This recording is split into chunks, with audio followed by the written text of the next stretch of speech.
ವೃತ್ತಿ ಸಂತೃಪ್ತಿ. ಕಾಯಕವೇ ಕೈಲಾಸ. ಪ್ರತಿಯೊಂದು ಕೆಲಸಕ್ಕೂ ಅದರದೇ ಆದ ಮಹತ್ವವಿರುತ್ತದೆ. ಯಾವ ವೃತ್ತಿಯೂ ಕೀಳಲ್ಲ, ಯಾವ ವೃತ್ತಿಯೂ ಮೇಲಲ್ಲ. ವೃತ್ತಿಯನ್ನು ನಾವು ಗೌರವಿಸಿದರೆ ಅದು ನಮ್ಮನ್ನು ಬೆಳೆಸುತ್ತದೆ. ಇಲ್ಲದರ ಬಗ್ಗೆ ಚಿಂತಿಸಿ ಕೂರುವುದಕ್ಕಿಂತ ಇರುವುದರಲ್ಲಿ ತೃಪ್ತಿ ಪಡೆಯುವುದೇ ಜೀವನ. ಪ್ರತಿಯೊಬ್ಬರಿಗೂ ತಮ್ಮ ವೃತ್ತಿ ಅವರ ಜೀವನಕ್ಕೆ ಎಷ್ಟು ತೃಪ್ತಿ ನೀಡಿದೆ ಎಂಬುದನ್ನು ಅವರ ಮೂಲಕವೇ ಅನಾವರಣಗೊಳಿಸುವ ಕಾರ್ಯಕ್ರಮವೇ ವೃತ್ತಿ ಸಂತೃಪ್ತಿ. ತಪ್ಪದೇ ಕೇಳಿ ನಿಮ್ಮ ನೆಚ್ಚಿನ ಜನಧ್ವನಿ ಬಾನುಲಿಯಲ್ಲಿ.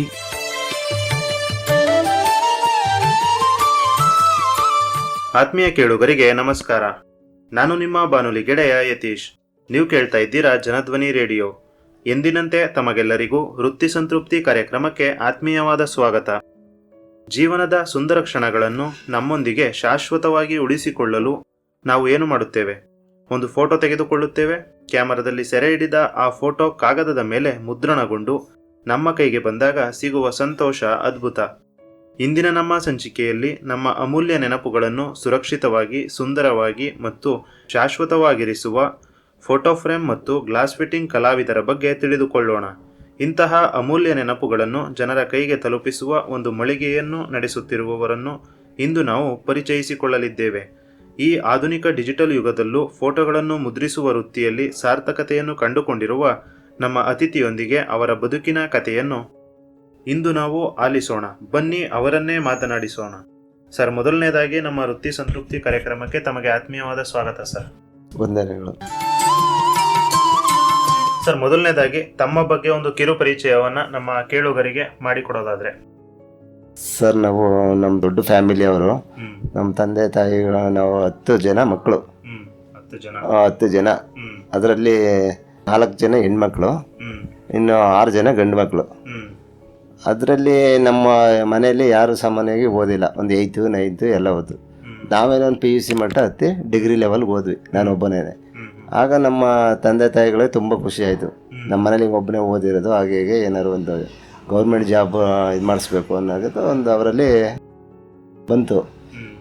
ಹಾಗಾಗಿ ನಾವು ಕೂಲಿ ಮಾಡಿ ನಮ್ಮ ತಂದೆ ಜೀವನ ಮಾಡ್ತಿದ್ದು. ಸಂತೆಗಳಲ್ಲಿ ಇದು ಸ್ಟೇಷ್ನರಿ ವ್ಯಾಪಾರಗಳು, ಆಮೇಲೆ ಬಾಳೆಹಣ್ಣು ವ್ಯಾಪಾರ, ಕಡಲೆಪುರಿ ವ್ಯಾಪಾರ, ಅದೆಲ್ಲ ಮಾಡಿ ನಮ್ಮ ತಂದೆ ಇಲ್ಲಿಂದ ಇಲ್ಲಿ ಬರುತ್ತೆ ಸರಗು. ಮೊದಲು ನಾವು ಚನಿಪುರದಲ್ಲಿ ಇದ್ದಿದ್ದು. ಯಗ್ನೂರು ಪಕ್ಕ ಚನಿಪುರ ಇದೆ, ಅಲ್ಲಿ ಇದ್ದಿದ್ದು. ನಾನು ಹುಟ್ಟಿದ್ದಲ್ಲೇ. ನಾವಿಲ್ಲಿ ಬಂದು ಸುಮಾರು 50-52 ವರ್ಷ ಆಗಿದೆ ಸರಗೂರು ಸೆಟ್ಲಾಗಿ. ಅಲ್ಲಿ ನಮ್ಮ ತಂದೆ ತುಂಬ ಕಷ್ಟಪಡ್ತಾಯಿದ್ರು. 10 ಮಕ್ಕಳು ಸಾಕಬೇಕು ಅಂದರೆ ಹಿಂದಿನ ಕಾಲದಲ್ಲಿ ಏನಿಲ್ಲ. ಆವಾಗ ನಮ್ಮ ತಂದೆ ಅವರು ತುಂಬ ಶ್ರೀಮಂತರು. ಅಲ್ಲಿ ಸುಮಾರು ಎಕರೆ ಜಮೀನಿತ್ತು, ಒಂದು 30-40 ಎಕರೆ. ಅವರು ನಮ್ಮ ತಂದೆ ಅವ್ರಿಗೆ ದತ್ತು ಹೋಗಿದ್ದು. ಅವ್ರ ಮಕ್ಕಳಿಲ್ಲದೆ ದತ್ತು ಹೋದ್ರಂತೆ ನಮ್ಮ ತಂದೆ. ಹಾಗಾಗಿ ದತ್ತು ಹೋದಾಗ ಅಲ್ಲಿ ವ್ಯವಸಾಯ ಮಾಡ್ಕೊಂಡು ಹೆಂಗೋ ಅಲ್ಲೇ ಇದ್ದರು. ಅಲ್ಲಿ ತುಂಬ ಜೀವನದಲ್ಲಿ ಕಷ್ಟಪಟ್ಟು ಜಮೀನು ನಮ್ಮ ತಂದೆ ಬರೀ 5,000 ರೂಪಾಯಿಗೆ 32 ಎಕರೆ ಜಮೀನು ಕೊಟ್ಬಿಟ್ರಂತೆ. ಈ ಚನಿಪುರದಲ್ಲಿ ಅಕ್ಕಪಕ್ಕ ಮನೆಗಳಿವೆಯಲ್ಲ, ಅವ್ರಿಗೆಲ್ಲ ನಮ್ಮ ತಂದೆ ಫ್ರೀಯಾಗಿ ಕೊಟ್ಬಿಟ್ಟಿದ್ದಾರೆ. ಏನೋ ಅವರು ಸ್ವಾಮಿನ ಸ್ವಲ್ಪ ಗುಡಿಸ್ಲಾಕೊಂಡಿರ್ತೀವಿ, ಮನೆ ಇಡೋಕ್ಕೆ ಏನೂ ಇದಿಲ್ಲ, ಹಾಗೆ ಒಂದಿಷ್ಟೆಲ್ಲ ಜಾಗ ಕೊಡಿ, ಗುಡಿಸ್ಲಾಕೋತೀವಿ ಅಂತ ಕೇಳಿದ್ರು. ಅಲ್ಲಿ ಸಾಮಾನ್ಯವಾಗಿ SC ಅವರೇ ಜಾಸ್ತಿ ಇರೋದು. ನಾವು ದೇವಾಂಗ್ ಶೆಟ್ರು ತೊಗೊಟ್ರು. ಹಾಗಾಗಿ ಹೇಳೋತ್ತಿಗೆ ಅವರು ಆಯ್ತು ಮಾಡ್ಕೋಗಮ್ಮ ಅಂತ ಅಂದಂಗೆ. ಈಗಲೂ ಅವ್ರದ್ದು ಸಾಗುವಳಿ ನಮಗೆ ಏನೂ ಬರ್ಕೊಟ್ಟು ಇಲ್ಲ. ಹಾಗಾಗಿ ನಾವು ಈ ಕಡೆ ಬಂದ್ಬಿಟ್ವಲ್ಲ, ಅದು ಬಿಟ್ಬಿಟ್ಟು ಬರೀ 5,000 ರೂಪಾಯಿಗೆ ಜಮೀನೆಲ್ಲ ಮಾರ್ಬಿಟ್ರಂತೆ. ದೊಡ್ಡ ಸೆಟ್ಟು ಅಂತಿದ್ರು ಮದರ್ಲಾಲ್ ಅವರು ಇಲ್ಲಿ ಸರಗೂರ್ಲಿ, ಅವ್ರಿಗೆ ಕೊಟ್ಬಿಟ್ರಂತೆ. ಅದು ನಮಗೆ ಗೊತ್ತಿಲ್ಲ. ಈಗಲೂ ಅಂತಾರೆ, ಅಯ್ಯೋ ಆ ಜಮೀನು ಉಳಿಸ್ಕೊಂಡ್ರೆ ಕೋಟ್ಯಾಂತರ ರೂಪಾಯಿ ನೀವುಗಳು, ಹಾಗೆ ಹೀಗೆ ತುಂಬ ಶ್ರೀಮಂತರು ಅಂತೆಲ್ಲ ಅಂತಾರೆ. ಈಗ ನಾವು ಬರ್ತಾರೆ ನಮ್ಮ ಹತ್ರ ಫೋಟೋ ಫ್ರೇಮ್ ಹಾಕ್ಸ್ಕೊಳಕ್ಕೆ ಬರ್ತಾರೆ. ಅವ್ರು ಅಂತಾರೆ, ನೀವು ಗೋಯಿಸೆಟ್ರು, ಚನಿಪುರದ ಗೋಯಿಸೆಟ್ರು ಮಕ್ಕಳಲ್ವ ಅಂತಾರೆ. ಹೌದು ಅಂತೀವಿ, ಭಾಳ ಹೆಮ್ಮೆ ಪಡ್ತಾರೆ. ಆವಾಗ ನಿಮ್ಮ ಬುದ್ಧಿಯವರು ಸ್ವಾಮಿಗಳು ಚೆನ್ನಾಗಿದ್ದಾರೆ ಅಂತಾರೆ. ಹಾಗೆಲ್ಲ ಅವ್ರು ತೀರೋದ್ರು. ಒಂದು ರೀಸೆಂಟಾಗಿ 5 years ಬ್ಯಾಕಲ್ಲಿ ತೀರೋದ್ರು ನಮ್ಮ ತಂದೆ ನಮ್ಮ ತಾಯಿ ಅವರೆಲ್ಲ. ಈಗಂಟು ಇದ್ದರು, 95 ವರ್ಷ ಏಜ್ ಆಗಿತ್ತು. ಏನು ಕಾಯಿಲೆ ಇಲ್ಲ, ಚೆನ್ನಾಗೇ ಇದ್ದರು. 1 ವೀಕಲ್ಲೇ ಎಕ್ಸ್ಪೈರ್ಡ್ ಆಗೋಗ್ಬಿಟ್ರು. ಅದಾದ ಒಂದು 5-6 ತಿಂಗಳು ನಮ್ಮ ತಾಯಿ ಸ್ವಲ್ಪ 15 ವರ್ಷದಿಂದ ನಮ್ಮ ತಾಯಿ ಇದು ಮಾಡಿಬಿಟ್ಟು ಅವರು ಹಾಸಿಗೆ ಬೆಡ್ ರೆಸ್ಟಲ್ಲೇ ಇದು 15 ವರ್ಷ. ಹಾಂ. ಹಾಗಾಗಿ ಅವರು ನಮ್ಮ ತಂದೆ ತೀರೋದೊಂದು 4-5 ತಿಂಗಳು ಅವರು ಎಕ್ಸ್ಪೈರ್ಡ್ ಆಗೋದ್ರು. ಇವಾಗ ನಾವು ಹೀಗೆ ಹೆಣ್ಣು ಮಕ್ಕಳೆಲ್ಲ ತೀರೋದ್ರು. ಅವರೇ ಮೊದಲನವರು.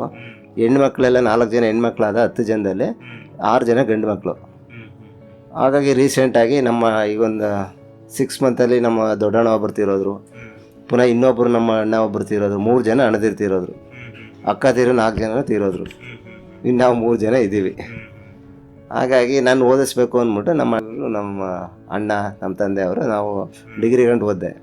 ಹಾಗಾಗಿ ನಾನು ಚಿಕ್ಕದ್ರಿಂದನೇ ಕಲೆ ಬಗ್ಗೆ ಸ್ವಲ್ಪ ಆಸಕ್ತಿ ಇತ್ತು. ಹಾಗಾಗಿ ನಮ್ಮ ಫ್ರೆಂಡ್ ಯಾರು ಆರ್ಟಿಸ್ಟ್ ಟ್ರೈನಿಂಗ್ ಹೊಟ್ಟೋಗ್ಬಿಡು ಜಾಬ್ ಆಗುತ್ತೆ ಅಂದರು. ಆಗ ಮೈಸೂರು ಸಂಸ್ಕೃತ ಪಾಠಶಾಲೆ ಹತ್ರ ಕಲಾನಿಕೇತನ ಅಂತ ಸ್ಕೂಲ್ ಆಫ್ ಆರ್ಟ್ಸ್ ಇತ್ತು, ಅಲ್ಲಿ 2 ಇಯರ್ಸ್ ಮಾಡಿದೆ. ಈಗ ಕೆಲವ್ರು ಏನು ಮಾಡಿದ್ರು 2 ಇಯರ್ಸ್ ಮಾಡಿದ್ರೆ ಪ್ರಾಥಮಿಕ ಶಾಲೆಗೆ ನೀವು ಮಾಸ್ಟರ್ ಹೋಗ್ಬೋದು, ಅಥವಾ ANDD ಮಾಡಿದ್ರೆ 5 ವರ್ಷ 6 ವರ್ಷ ಡಿಪ್ಲೊಮಾ ಮಾಡಿದ್ರೆ ನೀವು ಹೈಸ್ಕೂಲ್ ಟೀಚರ್ ಆಗ್ಬೋದು. ನಮ್ಮಲ್ಲಿ ಬಡಸ್ತನ ಜಾಸ್ತಿ, ನಾವು 2 ಇಯರ್ಸ್ಗೆ ಕಂಪ್ಲೀಟ್ ಮಾಡಿಬಿಟ್ಟೆ. ಅವರು ಪ್ರಾಥಮಿಕ ಶಾಲೆಗೆ ತಗೊಳ್ಳಿಲ್ಲ. ಆಗ ಪ್ರಾಥಮಿಕ ಪ್ರೌಢಶಾಲೆ ತೊಗೊಂಬಿಟ್ರು, ಸ್ವಲ್ಪ 6 ವರ್ಷ 5 ವರ್ಷ ಆಗಿರೋಂಥವ್ರನ್ನ. ನಮ್ಗೆ ಅದು ಜಾಬ್ ಸಿಕ್ಕಲಿಲ್ಲ. ಹಾಗಾಗಿ ಈಗ ನಾವು ಆರ್ಟಿಸ್ಟ್ ಮಾಡ್ತಾಯಿದ್ದೆ. ಮೈಸೂರಲ್ಲಿ ರತ್ನ ಮಾರ್ಟ್ಸ್ ಅಂತಿದ್ರು, ಅವ್ರ ಹತ್ರ 1 ಇಯರ್ ಮಾಡಿದೆ. ಆಗ ಕಮರ್ಷಿಯಲ್ ಆರ್ಟಿಸ್ಟ್ಗೆ ಇಳಿದೆ. ಆರ್ಟಿಸ್ಟು ತುಂಬ ಚೆನ್ನಾಗಿ ನಡೀತಿತ್ತು. ನಾನು ಕೈಲೇನೆ ಬರೆಯೋದು, ಈಗಲೂ ಎಕ್ಸ್ಪೈರ್ಡ್ ಆಗಿರೋ ಫೋಟೋಗಳು ಅವು ಇವು ಎಲ್ಲನೂ ಕೈಲೇ ಬರೀತಿದ್ದೆ. ಅವಾಗ ಇರಲಿಲ್ಲ, 30 ವರ್ಷ ಬ್ಯಾಕಲ್ಲಿ ಯಾರೂ ಆರ್ಟಿಸ್ಟ್ ಇರಲಿಲ್ಲ. ನಾವು ಶ್ರೀರಾಮ್ ಸ್ಟುಡಿಯೋ ಅಂತ ನಮ್ಮ ಇದು ಅಂಗಡಿ ನೇಮ್ ಹೆಸರು, ತುಂಬ ಪಾಪ್ಯುಲರ್ ಆಗಿತ್ತು. ಜನ ನಿಂತ್ಕೊಂಡು ನಾವು ಬರೀತಾ ಇದ್ರೆ ಭಾಳ ಹೆಮ್ಮೆ ಪಡ್ತಾಯಿದ್ರು, ಏನು ಹಿಂಗೆ ಕೈಲೇ ಬರೀತಾರಲ್ಲ ಅಂತಿದ್ರು. ತುಂಬ ದೂರ ಚಾಮರಾಜನಗರ, ಗುಂಡ್ಲುಪೇಟೆ, ಪ್ರತಿಯೊಂದು ಊರಿಂದಲೂ ಬಂದು ನನ್ನ ಹತ್ರ ಫೋಟೋ ಬರೆಸ್ತು. ಒಂದು ಫೋಟೋ ಬರೀಬೇಕಾದ್ರೆ ನಾನು 1 ತಿಂಗಳು 2 ತಿಂಗಳು ಟೈಮ್ ತಗೋತಿದ್ದೆ. ಅವರು 1 ತಿಂಗಳು 2 ತಿಂಗಳು ಟೈಮು. ಇವಾಗೇನು ಕಂಪ್ಯೂಟ್ರಲ್ಲೇ ಬಂದ್ಬಿಟ್ಟು ಇನ್ನೊಂದು ಗಂಟೆ ಕೊಡಿ, ಇನ್ನೊಂದು ½ ಅನ್ ಅವರ್ ಕೊಡಿ ಅಂತ ಕೇಳ್ತಾರೆ ಫೋಟೋಗಳನ್ನ, ಕಾಲಕ್ಕೆ ಇದಕ್ಕೆ ತಕ್ಕಂತೆ. ಆಗ ಅಷ್ಟು ಇದಾಗಿ ಆಗ 1 ತಿಂಗಳು 2 ತಿಂಗಳು ಕೊಟ್ಬಿಟ್ಟು ಹೋಗ್ತಿದ್ರು, ಆಯ್ತು ನಿಮ್ಗೆ ಯಾವಾಗ ಬರೀರಿ ಅಂತ. ಇವಾಗ ಸ್ಟುಡಿಯೋ ಅದಾಗಿ ನಾವು ಫ್ರೇಮ್ ವರ್ಕು ನಡೀತಿದ್ದೆ. ಅವಾಗ ಆರ್ಟಿಸ್ಟ್ ಡೆಲ್ಲ ಹೋಯ್ತು. ಆಗ ಈ ಫ್ರೇಮ್ ವರ್ಕ್ಗೆ ನಾವು ಮೈಸೂರಿಗೆ ಹಾಕ್ಸ್ಬೇಕಲ್ಲ, ಹಾಗಾಗಿ ನಮ್ಮದು ಈ ಥರ ಆಗ್ಬಿಟ್ಟು ಜಾಬ್ ಹೋಗಲಿಲ್ಲ. ಇದು ಆರ್ಟಿಸ್ಟ್ ಮಾಡಿದೆ. ಅದನ್ನು ಆಗ ಆರ್ಟಿಸ್ಟ್ ಮಾಡಿಸಿ ಅದು ಫ್ರೇಮ್ ಹಾಕೋಕ್ಕೆ ನಾವು ಮೈಸೂರಿಗೆ ಹೋಗ್ಬೇಕಿತ್ತು, ಇಲ್ಲಿ ಲೋಕಲಲ್ಲಿ ಇರಲಿಲ್ಲ. ನಾವು ಯಾಕೆ ಇಡಬಾರ್ದು ಅನ್ನೋ ಉದ್ದೇಶಕ್ಕೆ ಫೋಟೋ ಫ್ರೇಮದು ಅದನ್ನು ಇಟ್ಟೆ. ಫ್ರೇಮ್ ವರ್ಕು ಮೈಸೂರಿಂದ ಗ್ಲಾಸ್ ತರೋದು, ಫ್ರೇಮ್ಗಳು ತರೋದು. ಈಗೆಲ್ಲ ಫೈಬರ್ ಫ್ರೇಮ್ಗಳು ಬಂದ್ಬಿಟ್ಟಿದೆ, ಅಲ್ಲೇ ಫಿಟ್ಟಿಂಗ್ ಮಾಡಿ ಅಲ್ಲೇ ಮಿಷಿನ್ಗಳು ಕೊಡ್ತಾರೆ. ಮೊದಲೆಲ್ಲ ನಾವು ಗರಗಸದಲ್ಲಿ ಕೂದು ಆ ಫ್ರೇಮ್ನ ಗ್ಲಾಸ್ ಫಿಟ್ಟಿಂಗ್ ಮಾಡಿ ಪ್ಲೌಡ್ ಸೀಟ್ ಫಿಟಪ್ ಮಾಡಿ ಮಾಡಿಕೊಡ್ಬೇಕಿತ್ತು. ಹಾಗೆ ಅದನ್ನು ವೃತ್ತಿ ಮಾಡಿಕೊಂಡೆ. ಫ್ರೇಮ್ ವರ್ಕು ಆರ್ಟಿಸ್ಟ್ ಜೊತೆಲಿ ಇದನ್ನು ಮಾಡಿಕೊಂಡೆ. ಆರ್ಟಿಸ್ಟ್ ಇವಾಗ ಕಂಪ್ಯೂಟರ್ ಬಂದ್ಬಿಟ್ಟು ಅದು ವರ್ಕೇ ನಡೆಯಲ್ಲ ಬಿಡಿ. ಇವಾಗ ಒಂದು ಫ್ಲೆಕ್ಸ್ ಬ್ಯಾನರ್ಗಳು, ಕೈ ಮೊದಲು ಬ್ಯಾನರ್ಗಳು, ಫಿಗರ್ಗಳು ಎಲ್ಲ ಬರೀತಿದ್ದ ಕೈಲೇ, ಎಲ್ಲ ನಿಂತೋಯ್ತಲ್ಲ, ಹಿಂಗಾಯ್ತಲ್ಲ ಅಂದ್ಬಿಟ್ಟು ನಾವು ಫ್ರೆಂಡ್ ಹತ್ರ ಮೈಸೂರಲ್ಲಿ ಸ್ಟುಡಿಯೋ ವರ್ಕ್ ಮಾಡ್ಕೊಂಡೆ. ಸ್ಟುಡಿಯೋ ವರ್ಕ್ ಕಲ್ತ್ಕೊಂಡೆ. ಹಾಗೆಲ್ಲ ಈ ಥರ ಕಂಪ್ಯೂಟ್ರಲ್ಲಿ ಮಾಡೋದು ಮಟ್ಟದು ಕಲರ್ ಫೋಟೋಗಳು ಇರಲಿಲ್ಲ, ಬ್ಲ್ಯಾಕ್ ಆ್ಯಂಡ್ ವೈಟು. ಆಗ ಕಲ್ತ್ಕೊಂಡು ಸ್ಟುಡಿಯೋ ಮಾಡಿಕೊಂಡು ಬ್ಲ್ಯಾಕ್ ಆ್ಯಂಡ್ ವೈಟು ನಾವೇ ಮ್ಯಾನ್ಯುವಲ್ಲು ಕೈಲೇ ಪ್ರಿಂಟ್ ಆಗ್ತಿದ್ದೆ. 1 ಫೋಟೋ 3 ಫೋಟೋ ಕೊಟ್ಟರೆ 20 ರೂಪಾಯಿ. ಅವಾಗ ಅಷ್ಟೇ ಇದ್ದಿತ್ತು, ಅದರಲ್ಲಿ ಏನು ಖರ್ಚಿಲ್ಲ ಬ್ಲ್ಯಾಕ್ ಆ್ಯಂಡ್ ವೈಟ್. ಇವಾಗ ತುಂಬ ಆಗ ಏನು ಮಾಡಿಬಿಡ್ತಿದ್ರೆ ಫೋಟೋ ಫ್ರೇಮ್ ಇದು ಮಾಡೋಕ್ಕೆ ಬಂದು ನಮ್ಮ ಹತ್ರ ಫೋಟೋ ಹೊಡಿಸ್ಬಿಡ್ತಾರೆ. ಮೊದಲೆಲ್ಲ ರೀಡ್ ಕ್ಯಾಮ್ರಾಗಳು.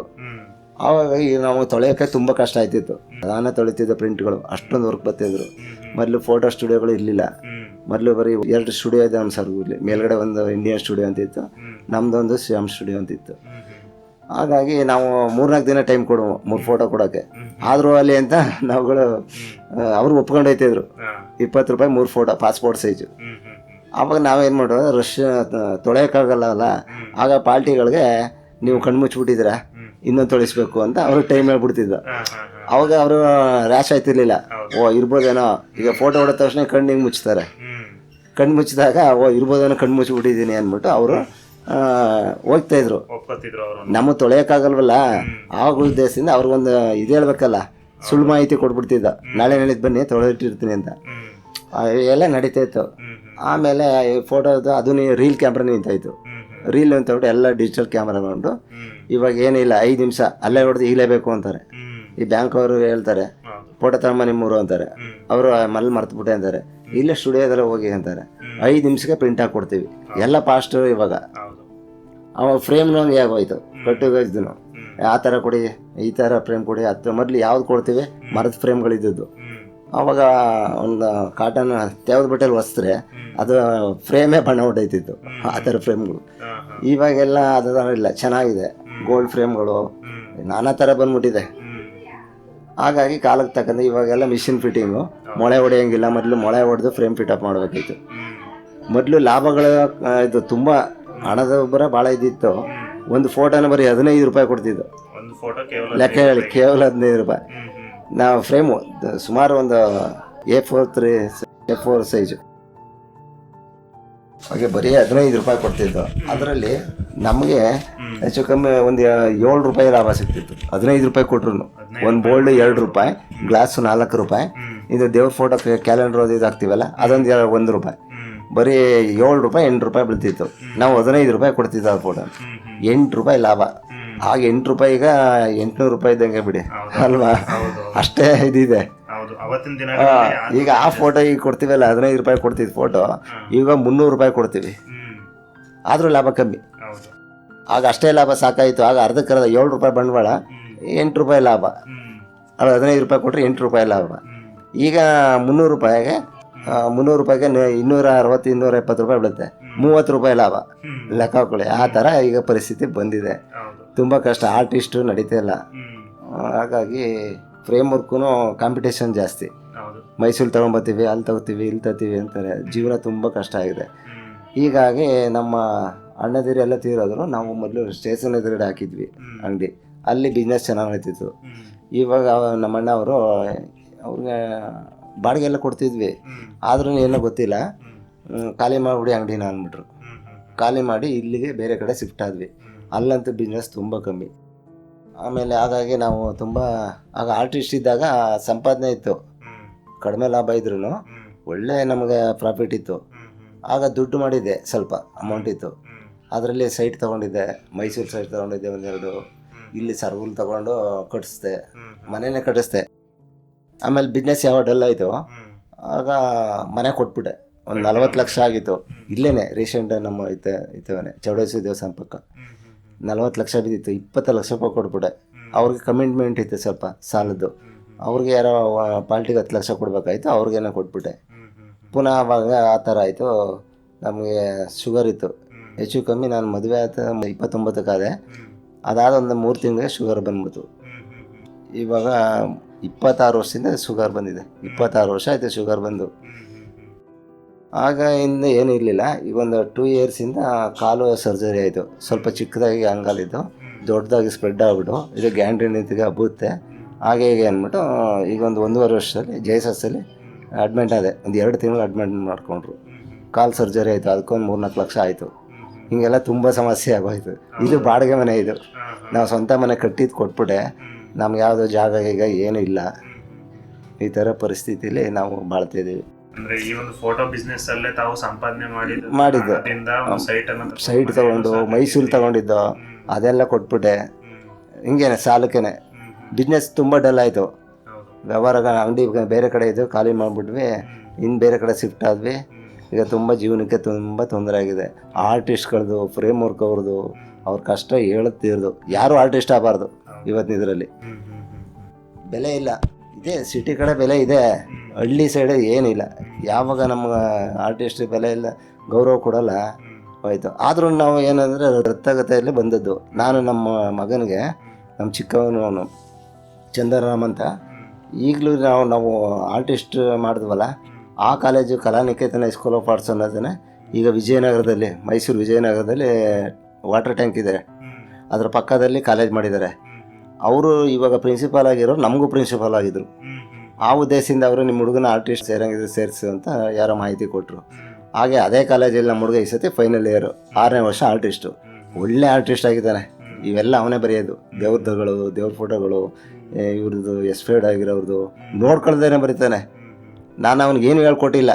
ನಮ್ಮ 8th 9th ಅಲ್ಲೆಲ್ಲ ಓದ್ತಿರುವಾಗ ಪ್ರೌಢಶಾಲೆ ವಿಭಾಗದಲ್ಲಿ ಅಲ್ಲಿ ಸರ್ ಅವರು ಇವನು ಚಿತ್ರಕಲೆ ಚೆನ್ನಾಗಿ ಮಾಡ್ತಾನೆ, ನೀವು ಆರ್ಟಿಸ್ಟು, ನಿಮ್ಮ ವೃತ್ತಗತದಲ್ಲಿ ಬಂದಿದೆ, ಆದ್ದರಿಂದ ನೀವು ಆರ್ಟಿಸ್ಟ್ಗೆ ಹಾಕ್ಬಿಡಿ ಅಂದರು. ನಮ್ಮ ಯಾರು ಪ್ರಿನ್ಸಿಪಾಲ್ ಆಗಿದ್ರು ಅವರೇ ಈಗ ಮಾಧವ್ ಶೆಟ್ರು ಅಂತ ಪ್ರಿನ್ಸಿಪಾಲು. ಹಾಗಾಗಿ ಅವ್ರ ಹತ್ರ ಹೋಗಿ ಹಿಂಗೆಲ್ಲ ಹೇಳಿದೆ, ಇಲ್ಲೇ ಸೇರಿಸಿ, ನೀನಂತೂ ಜಾಬ್ ಆಗಲಿಲ್ಲ, ನಿಮ್ಮ ಮಗನಿಗೆ ಗ್ಯಾರಂಟಿ ಸಿಗುತ್ತೆ ಅಂದರೆ. ಈಗ ಹೆಚ್ಚು ಕಮ್ಮಿ ಅವನು ಕಾಲ ಮೇಲೆ ಅವನೇ ನಿಂತ್ಕೊಂಡಿದ್ದಾನೆ, ಅಷ್ಟೊಂದು ವ್ಯಾಲ್ಯೂ ಇದೆ. ಈಗ ಆರ್ಟಿಸ್ಟ್ ಕಾಲೇಜ್ಗೆ ಹೋಟ್ರೆ ಮಾಡ್ತಾನೆ, ಅಲ್ಲಿ ವರ್ಕ್ ಕಳಿಸ್ತಾರೆ ಅವರೇನೆ, ವರ್ಕ್ ಎಲ್ಲ ಕಳಿಸಿ ವರ್ಕು ಶೇರ್ ಎಲ್ಲ ಆಗುತ್ತೆ. ಸುಮಾರು ಹುಬ್ಳಿ, ಧಾರವಾಡ, ಗುಲ್ಬರ್ಗ, ರಾಯಚೂರು ಇಲ್ಲೆಲ್ಲ ಒಳ್ಳೆ ಕರೆಸ್ಕೊಂಡು ಆರ್ಟಿಸ್ಟ್ ಮಾಡ್ತಾರೆ. ಇದುವರೆಗೂ ಒಂದು 5-6 ಲಕ್ಷ ರೂಪಾಯಿ ಸಂಪಾದನೆ ಮಾಡಿದ್ದಾನೆ. ನಾನು ಫಸ್ಟ್ ಅಡ್ಮಿಷನ್ ಫೀಸ್ಗೆ ಒಂದು 15,000 ಕಟ್ಟಿದೆ ಅಷ್ಟೇ, ಮಿಕ್ಕಿದ್ದೆಲ್ಲ ಅವನೇ ಮಾಡ್ತಾನೆ. ಹಾಗಾಗಿ ಅಲ್ತ ವ್ಯಾಲ್ಯೂ ಇದೆ, ಆರ್ಟಿಸ್ಟ್ಗೆ ಬೆಲೆ ಇಲ್ಲ ಅನ್ನೋಂತಲ್ಲ ಇದೆ, ಬಟ್ ಹಳ್ಳಿ ಸೈಡ್ ಇಲ್ಲ ಈಗೇನೆ ಈ ಥರ. ಅದಕ್ಕೆ ಅವನು ಆರ್ಟಿಸ್ಟ್ ಮಾಡಿದೆ. ಹಾಗಾಗಿ ನೋಡಿ ಜೀವನ ಹಿಂಗೆ. ಅವನಿಗೊಂದು ಜಾಬ್ ಅಂತ ಆಯಿತು ಅಂದರೆ ನಮಗೆ ಸ್ವಲ್ಪ ಹೆಂಗೋ ಸ್ವಲ್ಪ ಇದಾಗುತ್ತೆ. ಇವಾಗೆಲ್ಲ ತುಂಬ ತೊಂದರೆನೇ. ಮನೆ ಬಾಡಿಗೆಲಿದ್ದೀವಿ, ನಮ್ಮ ಅಣ್ಣದಿರೆಲ್ಲ ತೀರೋಗ್ಬಿಟ್ರು. 10 ಜನದಲ್ಲಿ 7 ಜನ ತೀರೋದ್ರು. ಇನ್ನು ನಾವು 3 ಜನ ಇದ್ದೀವಿ. ಒಬ್ಬರು ಟೈಲರು, ಇನ್ನೊಬ್ಬರು ಇಲ್ಲೇ ವರುಣ ಟೆಕ್ಸ್ಟೈಲ್ ಇದೆ ಸೂಪರ್ ಮಾರ್ಕೆಟು, ಅಲ್ಲೊಬ್ಬರು ಕೆಲಸಕ್ಕಿದ್ದಾರೆ, ನಾನೊಬ್ಬ. ಮೊದಲಿಗೆ ನೀವು ಈ ಫ್ರೇಮಿಂಗ್ ಮತ್ತು ಗ್ಲಾಸ್ ಫಿಟ್ಟಿಂಗ್ ಕೆಲಸವನ್ನು ಹೇಗೆ ಪ್ರಾರಂಭಿಸಿದ್ರಿ? ಜೊತೆಗೆ ಈ ಛಾಯಾಗ್ರಹಣದ ನಂತರದ ಈ ಕೆಲಸದ ಮಹತ್ವ ಎಷ್ಟಿದೆ? ಇದು ನಿಮ್ಮ ಆಯ್ಕೆನಾ ಅಥವಾ ನಿಮ್ಮ ಕುಟುಂಬದವರು ಇದನ್ನು ಮುಂದುವರಿಸ್ಕೊಂಡು ಬಂದಿದ್ರಾ? ಅದರ ಬಗ್ಗೆ ತಿಳಿಸೋದಾದರೆ. ಇಲ್ಲ ಸರ್, ಇದು ನಮ್ಮ ಕುಟುಂಬದವ್ರು ಹಿಂಗೆ ಮಾಡು ಹಾಗೆ ಮಾಡು ಅಂತ ಹೇಳಲಿಲ್ಲ, ನಾನೇ ಆಯ್ಕೆ ಮಾಡ್ಕೊಂಡದ್ದು. ಆರ್ಟಿಸ್ಟ್ ನಾವು ಚಿಕ್ಕರಿಂದ ಬರ್ತಾಯಿತ್ತು, ಅಲ್ಲಿಗೆ ಹೋದೆ, ಟ್ರೈನಿಂಗ್ ಕಾಲೇಜಿಗೆ ಸೇರಿಕೊಂಡೆ, ಟ್ರೈನಿಂಗು ಮುಗೀತು. ಟ್ರೈನಿಂಗ್ ಆದರೆ ಅನ್ಎಂಪ್ಲಾಯ್ ನಿಂತಿದ್ದೆ, ಜಾಬ್ ಆಗಿದೆ. ಆವಾಗ ಈ ನಾನು ಯಾಕೆ ಫ್ರೇಮ್ ವರ್ಕ್ ಮಾಡಬಾರ್ದು, ನಮ್ಮ ಈ ಕಡೆ ಸೈಡಲ್ಲಿ ಯಾರೂ ಇಲ್ಲಿ ಮಾಡ್ತಾ ಇಲ್ವಲ್ಲ ನಮ್ಮೂರಲ್ಲಿ ಅನ್ನೋ ಉದ್ದೇಶದಿಂದ ನಾನು ಈ ಫ್ರೇಮ್ ವರ್ಕ್ನ ಆಯ್ಕೆ ಮಾಡಿಕೊಂಡೆ. ಇದರಲ್ಲಿ ಒಳ್ಳೆ ಬೆನಿಫಿಟ್ ಇತ್ತು, ಚೆನ್ನಾಗಿದೆ. ಇವಾಗ ಸ್ವಲ್ಪ ಕಡಿಮೆ, ಜೀವನಕ್ಕೆ ತೊಂದರೆ ಆಗಿದೆ. ಇವಾಗ ಮೊದ್ಲಂಗೆ ನಡೆಯಲ್ಲ ಬಿಡಿ. ಇವಾಗ ಎಲ್ಲ ಇಲ್ಲಿ ನಾವು ಸ್ವಲ್ಪ ಹೇಳ್ತೀವಲ್ಲ, ನಾಳೆ ಮೈಸೂರು ಹೋಗ್ತಾ ಇದ್ದೀವಿ, ಬಸ್ಸಾಗಿಲ್ಲ, ಬಸ್ ಫ್ರೀ ಮಾಡಿದ್ದಾರೆ, ಹೋಗಿ ತಗೊಂಬರ್ತೀವಿ ಅಂದ್ಬಿಟ್ಟು ಲೇಡೀಸ್ಗಳೆಲ್ಲ ಹೋಗ್ತಾರೆ. ಹಾಗಾಗಿ ತುಂಬ ಕಷ್ಟ ಆಗಿದೆ. ಇದರಲ್ಲಿ ಇನ್ನೇನು ಮಾಡೋದು, ಕಲ್ತು ವೃತ್ತಿ ಮಾಡಲೇಬೇಕು, ಹೊಟ್ಟೆ ಜೀವನ ನಡಿಬೇಕಲ್ಲ, ಜೀವನಾಂಶ, ಫ್ಯಾಮಿಲಿ ಮೇಂಟೈನ್ ಮಾಡಬೇಡ, ಫ್ಯಾಮಿಲಿ ಮಕ್ಕಳು ಮರಿನೆಲ್ಲ ನೋಡ್ಕೋಬೇಕಲ್ಲ. ನಮ್ಗೆ ಯಾವುದೇ ಬ್ಯಾಕ್ಗ್ರೌಂಡಲ್ಲಿ ಆಸ್ತಿ ಪಾಸ್ತಿ ಜಮೀನು ಗದ್ದೆ ಹೊಲ ಏನೂ ಇಲ್ಲ. ನಾವು ಈ ವೃತ್ತಿನೇ ನಂಬ್ಕೊಂಡು ನಾವು ಜೀವನ ಮಾಡ್ತಿರೋದು. ಹಾಗಾಗಿ ಇದು ನಾವೇ ಆಯ್ಕೆ ಮಾಡ್ಕೊಂಡದ್ದು. ಪ್ರಾರಂಭದ ದಿನಗಳಲ್ಲಿ ತಾವು ಈ ಒಂದು ವೃತ್ತಿಯನ್ನು ಪ್ರಾರಂಭಿಸಿದಂತಹ ಸಂದರ್ಭದಲ್ಲಿ ಆ ದಿನದಲ್ಲಿ ಕೆಲಸಗಳು ಯಾವ ರೀತಿ ಇರ್ತಿತ್ತು? ನೀವು ನಿಮ್ಮದೇ ಆದ ಒಂದು ವೃತ್ತಿಯಲ್ಲಿ ಹೇಗೆ ತಮ್ಮನ್ನೇ ತಾವು ತೊಡಗಿಸ್ಕೊಂಡು ಕೆಲಸವನ್ನು ಮಾಡ್ತಾ ಇದ್ರಿ, ಅದ್ರ ಬಗ್ಗೆ ಏನಾದರೂ ಹೇಳೋದಾದರೆ. ಹೌದು ಸರ್, ನಾವು ಫ್ರೇಮ್ ವರ್ಕ್ ಸ್ಟಾರ್ಟ್ ಮಾಡಿದಾಗ ನಮ್ಮ ಫ್ರೆಂಡ್ಗಳೆಲ್ಲ ಇಷ್ಟು ಚೆನ್ನಾಗಿ ಮಾಡ್ತೀಯಲ್ಲ, ಎಲ್ಲಿ ಕಲಿತೆ ನೀನು ಫ್ರೇಮ್ ವರ್ಕ್, ನಾವು ಏನು ಗೊತ್ತಿರ್ಲಿಲ್ವ ನೀನು ಅಂತಂದೆ. ನಾನು ಮೈಸೂರಲ್ಲಿ ಫ್ರೇಮ್ ವರ್ಕ್ ಅಂಗಡಿಲಿ 1-2 ದಿನ ಹೋದೆ. ಸೊ ಅವ್ರು ಯಾವ ಥರ ಮಾಡ್ತಾರೆ, ಹೆಂಗೆ ಇದು ಕುಯ್ತಾರೆ ಫ್ರೇಮ್ಗಳನ್ನ, ಫಿಟಪ್ ಹೆಂಗೆ ಮಾಡ್ತಾರೆ ಅಂತ ಸುಮ್ಮನೆ ನೋಡ್ಕೊಂಡೆ. ಅವ್ರ ಹತ್ರ ನನಗೆ ಕೆಲಸಕ್ಕೆ ಹೋಗಲಿಲ್ಲ. ಆಗ ಒಂದು ಸ್ವಲ್ಪ ದಿನ ಎಕ್ಸ್ಪೀರಿಯೆನ್ಸ್ಗೋಸ್ಕರ ನಾವೇ ಗ್ಲಾಸ್ ತರೋದು. ಕುಯ್ಯೋ ಹೊತ್ತಲ್ಲಿ ಸುಮ್ಮನೆ ನಮ್ಗೆ ಕುಯ್ಯೋಕ್ಕೆ ಬರೋಲ್ಲ, ಹೊಡೆದೋಗುತ್ತೆ. ಎಷ್ಟೋ ಲಾಸ್ ಆಗ್ಬಿಡ್ತು. ಯಾಕೆ ಹಿಂಗೆ ಆಯ್ತಾಯಿದೆ ಹೇಗೆ ಅಂದ್ಬಿಟ್ಟು ಇದಾಯಿತು. ಆಮೇಲೆ ಇದು ಗ್ಲಾಸ್ ಕಟ್ ಮಾಡ್ತಾರಲ್ಲ, ಅದು ಡೈಮಂಡ್ ಅದು ಮುಂದ್ಗಡೆದು, ಅದರ ಡೈಮಂಡಲ್ಲೇ ಗ್ಲಾಸ್ ಕಟ್ ಆಗೋದು. ಆಗ ಅವ್ರನ್ನ ಒಂದು ಸತಿ ಕೇಳಿದೆ. ಆಮೇಲೆ ಅವ್ರ ಹತ್ರನೇ ಸ್ವಲ್ಪ ಫ್ರೇಮ್ ತೊಗೊಂಡಿದ್ದೀನಲ್ಲ, ಇದು ಹೆಂಗೆ ಕಟ್ ಮಾಡೋದು, ನಾವು ಕಟ್ ಮಾಡಿದ್ರೆ ಹೊಡೋಗುತ್ತೆ, ಗ್ಲಾಸೆಲ್ಲ ಹೊಡೆದೋಗುತ್ತೆ ಅಂದರು. ಅದಕ್ಕೆ ಆ ಥರ ಆಗದಿದ್ದಾಗ ಒಂದು ಸ್ವಲ್ಪ ಕೆರೋಸಿನ್ ಹಾಕ್ಕೊಳ್ಳಿ, ಸೀಮೆಣ್ಣೆ ಹಾಕ್ಕೊಂಡು ಎಳೀರಿ, ಅದು ರೂಢಿ ಆಗಂಟ ನೀವು ದೊಡ್ಡ ಗ್ಲಾಸಾಗಿ ಕಟ್ ಮಾಡಬೇಡಿ, ಚಿಕ್ಕ ಪೀಸ್ಗಳಾಗಿರ್ತಾವಲ್ಲ ಅವನ್ನ ಕಟ್ ಮಾಡಿ ಎಕ್ಸ್ಪೀರಿಯೆನ್ಸ್ ಮಾಡ್ಕೊಳ್ಳಿ. ಅದು ಬಿಟ್ಟ ಪೀಸ್ಗಳಿರುತ್ತಲ್ಲ ಅದನ್ನು ಒಂದು ವಾರ ಹೋದ್ರಲ್ಲಿ ದೊಡ್ಡ ಗ್ಲಾಸ್ ಹಿಂಗೆ ಕಟ್ ಮಾಡಿದಾಗ ಹೊಡೆದೋಗುತ್ತೆ. ಅದು ಪೀಸ್ಗಳಿರ್ತಾವಲ್ಲ ಇಷ್ಟಿಷ್ಟಲ್ಲ ಸಣ್ಣ ಪೀಸ್ಗಳು, ಆ ಪೀಸನ್ನ ಎಳೆದು ಅದರಲ್ಲಿ ನೀವು ಕೈ ಕೂರಿಸ್ಕೋಬೇಕು ಅಂತ ಹೇಳಿದ್ರು. ಅಂದರೆ ಅದಕ್ಕೆ ಕಟ್ ಮಾಡ್ತಾ ಇದಾಗುತ್ತೆ. ಆಗ ದೊಡ್ಡ ಗ್ಲಾಸ್ ಕಟ್ ಮಾಡೋವಾಗ ನೀವು ಸೀಮೆಣ್ಣೆ ಹಾಕ್ಕೊಳ್ಳಿ, ಸ್ವಲ್ಪ ಬ್ರಷಲ್ಲಿ ಸೀಮೆಣ್ಣೆ ಹಿಂಗೆ ಹಾಕ್ಕೊಂಡು ತೇವ ಮಾಡ್ಕೊಂಡು ಹೇಳಿರಿ, ಏನಿಲ್ಲ ಅದನ್ನು ಇದು ಮಾಡಿದೆ, ಅದನ್ನು ಪಾಲಿಸ್ದೆ ಅವ್ರು ಹೇಳಿದ್ದ. ಆಗ ಮಾಡೋದಕ್ಕೆ ಸ್ಟಾರ್ಟ್ ಆಯಿತು. ಅದಾದಮೇಲೆ ಅಭ್ಯಾಸ ಆಯಿತು. ಫ್ರೇಮ್ಗಳು ಅಷ್ಟೇ, ಮರದ್ದು ಆಗ ಗರ್ಗಸ ತೊಗೊಂಡು ಕುಯ್ಬೇಕಿತ್ತು. ಈಗೆಲ್ಲ ಮಿಷಿನಲ್ಲಿ ಹಿಂಗೆ ಕಟ್ ಮಾಡ್ತಾರೆ ಬಿಡಿ, ಆಗ ಗರ್ಗಸದಲ್ಲಿ ಕುಯ್ಬೇಕಾಯಿತು. ಆಮೇಲೆ ಮೊದಲು ಬರ್ತಿದ್ದ ಬೋಲ್ಡ್ ಯಾವುದೇ ಪದಾರ್ಥ ಈಗ ಬರಲ್ಲ, ಎಲ್ಲ ತೆಳುವಾಗುತ್ತೆ. ಒಂದು ಬೋಲ್ಡ್ ಕಟ್ ಮಾಡ್ಬೇಕಾ, ಮತ್ತು ಇವಾಗ ನೈಫ್ ಬರುತ್ತೆ ಬ್ಲೇಡು, ಅದರಲ್ಲೇ ಹಿಂಗೆ ಕಟ್ ಮಾಡಿಬಿಡ್ಬೋದು. ಇವಾಗಿನ ಕ್ವಾಲಿಟಿ ನೋಡಿ. ಹಾಗೆ ಹಿಂದೆ ಗರ್ಗಸದಲ್ಲೇ ಕುಯ್ಬೇಕಾಯ್ತು, ಅಷ್ಟು ಮಂದ ಇರ್ತಿತ್ತು. ಒಂದು ಬೋಲ್ಡ್ ಕಟ್ ಮಾಡೋಕ್ಕೆ ಫಿಟಪ್ ಆಗ 1 ಅವರ್ ತಗೋತಿತ್ತು. ಈಗ 5 ನಿಮಿಷದಲ್ಲಿ 10 ಫೋಟೋ ಫಿಟ್ ಮಾಡ್ತೀವಿ ಇವಾಗ. ಆ ಥರ ಹಿಂದೆಲ್ಲ ಕಷ್ಟ ಇತ್ತು. ಅದಕ್ಕೆ ಯಾರು ಇರಲಿಲ್ವಲ್ಲ, ಯಾರೂ ಇಲ್ದಿದ್ದ ಕಾರಣ ನಮ್ಮ ಹತ್ರ ಟೈಮ್ ತಗೊಂಡು ಆಯಿತು ನಾಳೆ ಕೊಡ್ತೀವಿ ಅಂದರೆ ಆಯಿತು ನಾಳೆನೇ ಕೊಡೋರಿ ಏನ್ರಿ. ಇವಾಗ ಹಂಗಲ್ಲ, ಇವಾಗ ಬೇಕು ಅರ್ಜೆಂಟ್ ಬಸ್ ರೆಡಿ ಇದೆ ನಾವು ಬೇಕು ಅಂತಾರೆ, 5 ನಿಮಿಷ ಕೊಡಿ 10 ನಿಮಿಷ ಕೊಡಿ ಅಂತಾರೆ. ಇವಾಗ ಆ ಥರ ಕಾಲ ನೋಡಿ. ಇವಾಗ ಮೊದಲೆಲ್ಲ 1 ದಿನ 2 ದಿನ ಇದೆಲ್ಲ ಕೂದು ರೆಡಿ ಮಾಡಿ ಇಟ್ಟಿರ್ತೀವಿ, ನಾಳೆ ಬಂದು ತಗೊಂಡೋಗಿ ಅಂದರೆ ಆಯಿತು ಅಂತಿದ್ರು. ಆಮೇಲೆ ಏನು ಅಂದರೆ ಕೆಲವರು ಹಳೆ ಫೋಟೋಗಳು ತತ್ತಿದ್ರು, ಹೊಡ್ಕೊಂಬಿಡ್ತಿದ್ರು. ಇವಾಗ ಹೊಡೆದೋಗಿರೋ ಬರ್ತವೆ, ಅವ್ರಿಗೆ ಗ್ಲಾಸ್ ಹೊಡೆದೋಯ್ತು ಅಂದರೆ ಅವ್ರಿಗೆ ಏನೋ ಒಡೆಯೋ ಪದಾರ್ಥ. ಈಗ ಬೇರೆ ಕಬ್ಬಣ ಗಿಬ್ಬಣ ಆದರೆ ಏನೂ ಆಗಲ್ಲ. ಈಗ ಕೈ ತಪ್ಪಿ ಏನೋ ಆಗಿರ್ತಾರೆ, ಕೈ ತಪ್ಪಿ ಬಿಟ್ಟೋಯ್ತಾರೆ, ಇಲ್ಲ ಮಡಗಿರ್ತದೆ, ಬಿದ್ದೋಗ್ಬಿಡ್ದು. ಹಾಗೇನಂದರೆ ಅವ್ರ ಮನಸ್ಸಲ್ಲಿ ಹೊಡೆದೋಗಿರೋ ಫೋಟೋ ಕಟ್ಟಬಾರ್ದು, ತಕ್ಷಣ ಹೋಗಿ ಅದನ್ನು ನೀವು ಫ್ರೇಮ್ ಹಾಕ್ಸ್ಕೊಳ್ಳಿ, ಅಪಶಕುನ ಅನ್ನೋದು ಒಂದು ಮೂಢನಂಬಿಕೆ ಇರುತ್ತೆ. ಹಾಗಾಗಿ ಅವರು ತಕ್ಷಣ ತರ್ತಾರೆ. ನಮ್ಮ ಹತ್ರ ತಂದು ಫಸ್ಟು ಶಾಸ್ತ್ರ ಕೇಳಿ ಅವರು ಇವರು ಅಲ್ಲಿಗೆ ಹೋಗ್ತಾರೆ, ಸ್ವಾಮಿ ಹಿಂಗೆ ಫೋಟೋ ಹೊಡೆದೈತು ಏನು ಮಾಡೋದು ಅಂತಾರೆ. ಅವರು ಒಂದು ಮರದ ಕೆಳಗೆ ಮಡಗ್ಬಿಡಿ, ಇಲ್ಲಾಂದರೆ ಒಳಗೆ ಬಿಟ್ಬಿಡಿ ಅಂತ ಅವ್ರಿಗೆ ಸಜೆಷನ್ ಕೊಡ್ತಾರೆ.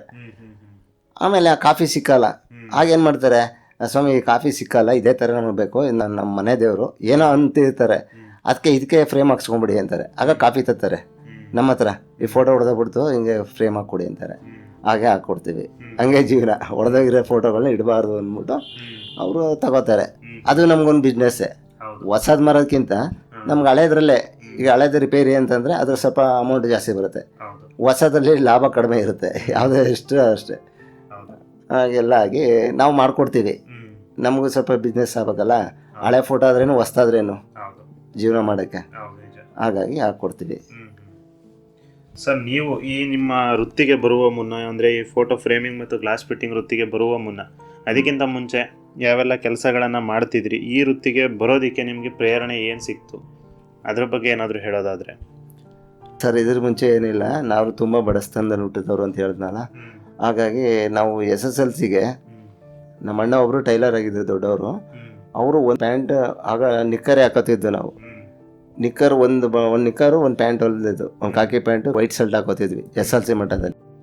ಆವಾಗ ನಾವು SSLCಗೆ ನಿಕ್ಕರ್ ಹಾಕೊಂಡೋಯ್ತಿದ್ವಿ. SSLCಗೆ ಇಲ್ಲೇ ನಾವು ಓದಿದ್ದು. SLC ನಿಕ್ಕರ್ ಹಾಕೊಂಡು ಹೋದರೆ ಸಾಮಾನ್ಯವಾಗಿ ಆಗ ಯಾರು ಆ ಥರ ಅಂತೀನಿ, ಈಗ ಯಾರು ಹಾಕೊಂಡು ಹೋಗ್ತಾರೆ? 1ನೇ ತರಗತಿ LKG ಮಕ್ಕಳು ಹಾಕೊಂಡು ಹೋಗಲ್ಲ, ಇವಾಗ ಸಂಕೋಚ ಪಡ್ತಾರೆ. SLCಗೆ ಬಟ್ಟೆ ಇಲ್ಲ, ಏನು ಮಾಡ್ತಾರೆ, ಕೆಲವರೆಲ್ಲ ಪ್ಯಾಂಟ್ ಹಾಕೊಂಡು ಬರ್ತಾರೆ, ದಿನಕ್ಕೊಂದೊಂದು ಪ್ಯಾಂಟು. ನಾವು ಒಂದು ಪ್ಯಾಂಟ್ ಇದ್ದು ಕಾಕಿ ಪ್ಯಾಂಟು ಕಾಕಿ ಶರ್ಟ್, ಅದು ವಾರ ಪೂರ್ತಿ ಅದನ್ನೇ ಹಾಕೋಬೇಕು. ಒಂದು ಪ್ಯಾಂಟ್ನ ಶನಿವಾರ ಒಂದು ದಿನ ರಜೆ ಇದೆ, ಭಾನುವಾರ ಬಿಟ್ಟು ಸೋಮವಾರ ಮಂಗಳವಾರ, ಬುಧವಾರ ಕಲರ್ ಡ್ರೆಸ್ಸು, ಗುರುವಾರ ಶುಕ್ರವಾರ, ಹಾಗೆ ವಾರದಲ್ಲಿ 4 ದಿನ ಯೂನಿಫಾರ್ಮ್ ಹಾಕಬೇಕಿತ್ತು. ಅವಾಗ SLCಗೆ ಇದ್ದ ಪ್ಯಾಂಟ್ ಇದೆಯಲ್ಲ, ಈ ಪ್ಯಾಂಟ್ ಹತ್ರ ಹರಿದೋಗ್ಬಿಟ್ಟಿತ್ತು. ಇಷ್ಟಕ್ಕೆ ಪ್ಯಾಚ್ ಹಾಕ್ಬಿಟ್ಟು ಈ 2 ಕಡೆನೂ ನನಗೆ ನಾಚಿಕೆ ಹೊತ್ಕೊಂಡು 2 ಕಡೆ ಹಿಂಗೆ ಪ್ರೇಯರ್ ನಿಲ್ಲಿಸ್ತಿದ್ರಲ್ಲ ಸ್ಕೂಲಲ್ಲಿ, ಆವಾಗ 2 ಹಿಂಗೆ ಇಟ್ಕೋತಿದ್ದೆ, ಕೈ ಮುಚ್ಚಿ ಮಾಡ್ಕೋತಿದ್ದೆ ಸಂಕೋಚದಿಂದ. ಆಗ ನಮ್ಮ ಪ್ರಿನ್ಸಿಪಾಲು ವಿ ನಾಗರಾಜು ಅಂತಿದ್ರು. ಅವರು ಭಾಳ ಒಳ್ಳೆಯ ವ್ಯಕ್ತಿ, ಹೇಳ್ಬಾರ್ದು, ಮೈಸೂರವರು ಪ್ರಿನ್ಸಿಪಾಲ್ ಇದ್ದರು. ಅವ್ರು ಬರ್ತಾಯಿದ್ರೆ ವೀಕ್ಲಿ ಒಂದು ಸಲ ಕ್ಲಾಸ್ ತಗೋತಿದ್ರು SLCಲಿ. ಅವ್ರು ಬಂದರೆ ಎಲ್ಲ ನಡುಗ್ತಾಯಿದ್ರು, ಅಷ್ಟು ಮಟ್ಟಿಗಿತ್ತು. ಆಗಿನ ಪ್ರಿನ್ಸಿಪಾಲು ಮಕ್ಕಳುಗಳು ಎದುರ್ತಾಯಿದ್ದು. ಒಂದ್ಸರಿ ನಾನು ಓದೋದ್ರಲ್ಲಿ ಅಷ್ಟಕ್ಕಷ್ಟೇ, ಏನಂತ ಇದಲ್ಲ, ಬ್ರಿಲಿಯಂಟ್ ಅಲ್ಲ, ಏನೋ ಜಸ್ಟ್ ಪಾಸು, ಹೇಗೋ ಬಂದೆ.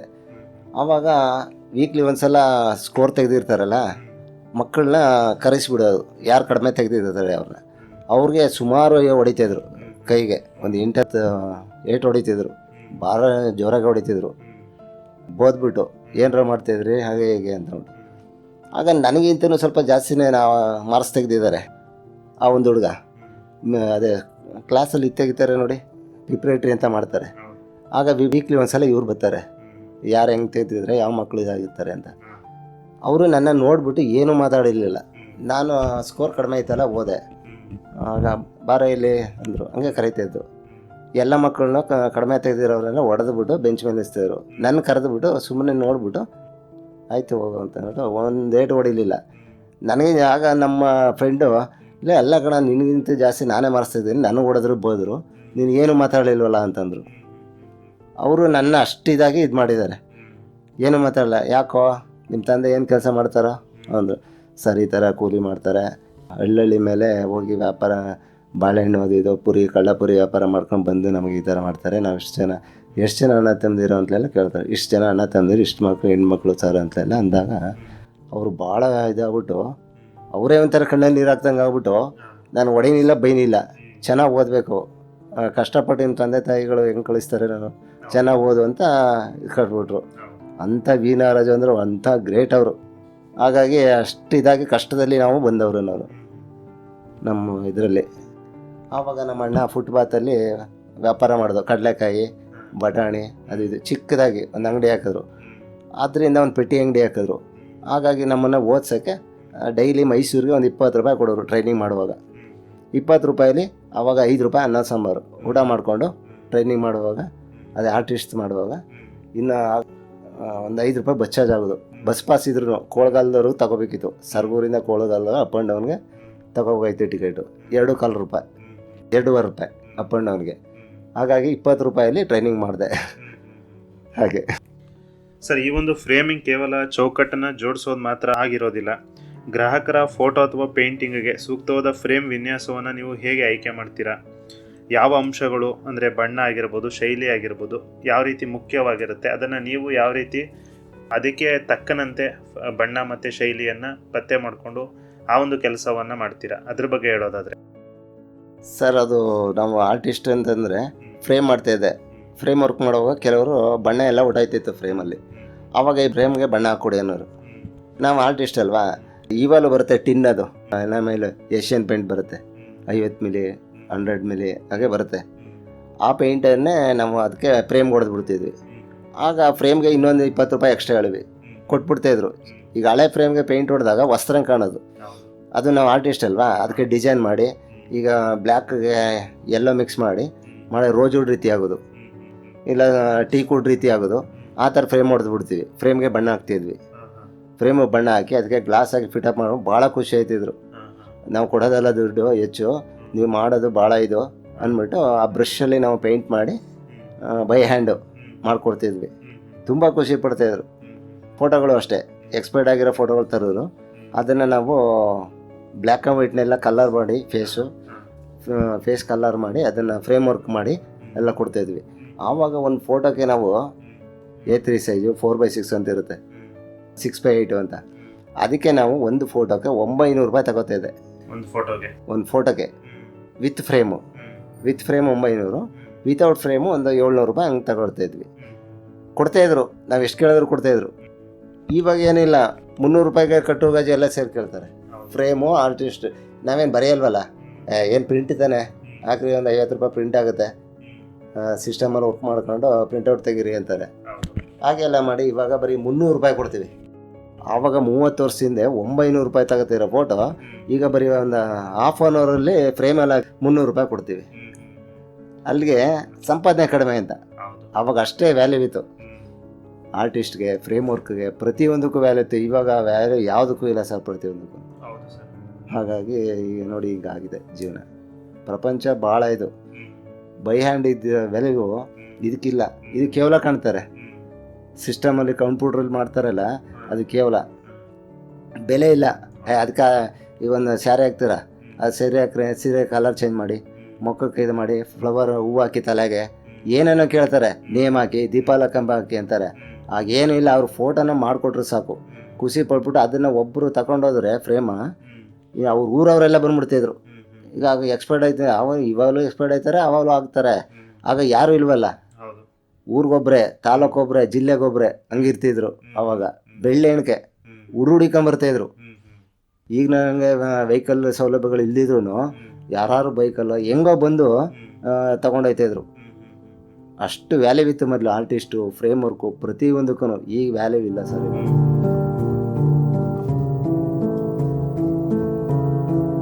ಹಿಂದಿನ ದಿನಗಳಲ್ಲಿ ಯಾರಾದರೂ ತೀರೋದಂತಹ ಸಂದರ್ಭಗಳಲ್ಲಿ ಅವರ ಫೋಟೋಗಳನ್ನ ತೆಗೆಸಿ ಇಟ್ಕೊಳ್ಳೋದಿಕ್ಕೆ ಇಷ್ಟೊಂದು ಸೌಲಭ್ಯಗಳು ಇಂದಿನ ದಿನಗಳಲ್ಲಿ ಇರ್ತಿರ್ಲಿಲ್ಲ. ಆ ದಿನಗಳಲ್ಲಿ ಅವರು ನಿಮ್ಗೆ ವರ್ಣನೆಯನ್ನ ಮಾಡೋದಾಗಿರ್ಬೋದು, ಅವ್ರು ಈ ರೀತಿ ಇದ್ರು, ಆ ರೀತಿ ಇದ್ರು ಅಂತ ಹೇಳಿ ನಿಮ್ಮ ಹತ್ರ ಒಂದು ಚಿತ್ರವನ್ನ ಬಿಡಿಸಿ ಅದನ್ನ ಅವರು ತಗೊಂಡು ಅವರು ಪೂಜೆಗೆ ಮಾಡ್ತಾ ಇದ್ರು. ನೀವು ಹೇಳಿದಂತಹ ವರ್ಣನೆಯನ್ನ ಯಾವ ರೀತಿ ನೀವು ಗಮನ ಹರಿಸಿ ಅವರು ಅದೇ ರೀತಿ ಕಾಣೋ ತರದಲ್ಲಿ ನಿಮ್ಮ ಮನಸ್ಸಿನಲ್ಲಿ ಆ ಒಂದು ಚಿತ್ರಣವನ್ನು ಮೂಡಿಸ್ಕೊಂಡು ಆ ಚಿತ್ರಣವನ್ನ ಪೇಪರ್ನಲ್ಲಿ ನೀವು ಮೂಡಿಸ್ತಿದ್ದಂತಹ ಆ ಸಂದರ್ಭದ ದಿನಗಳು ಹೇಗಿತ್ತು ಸರ್?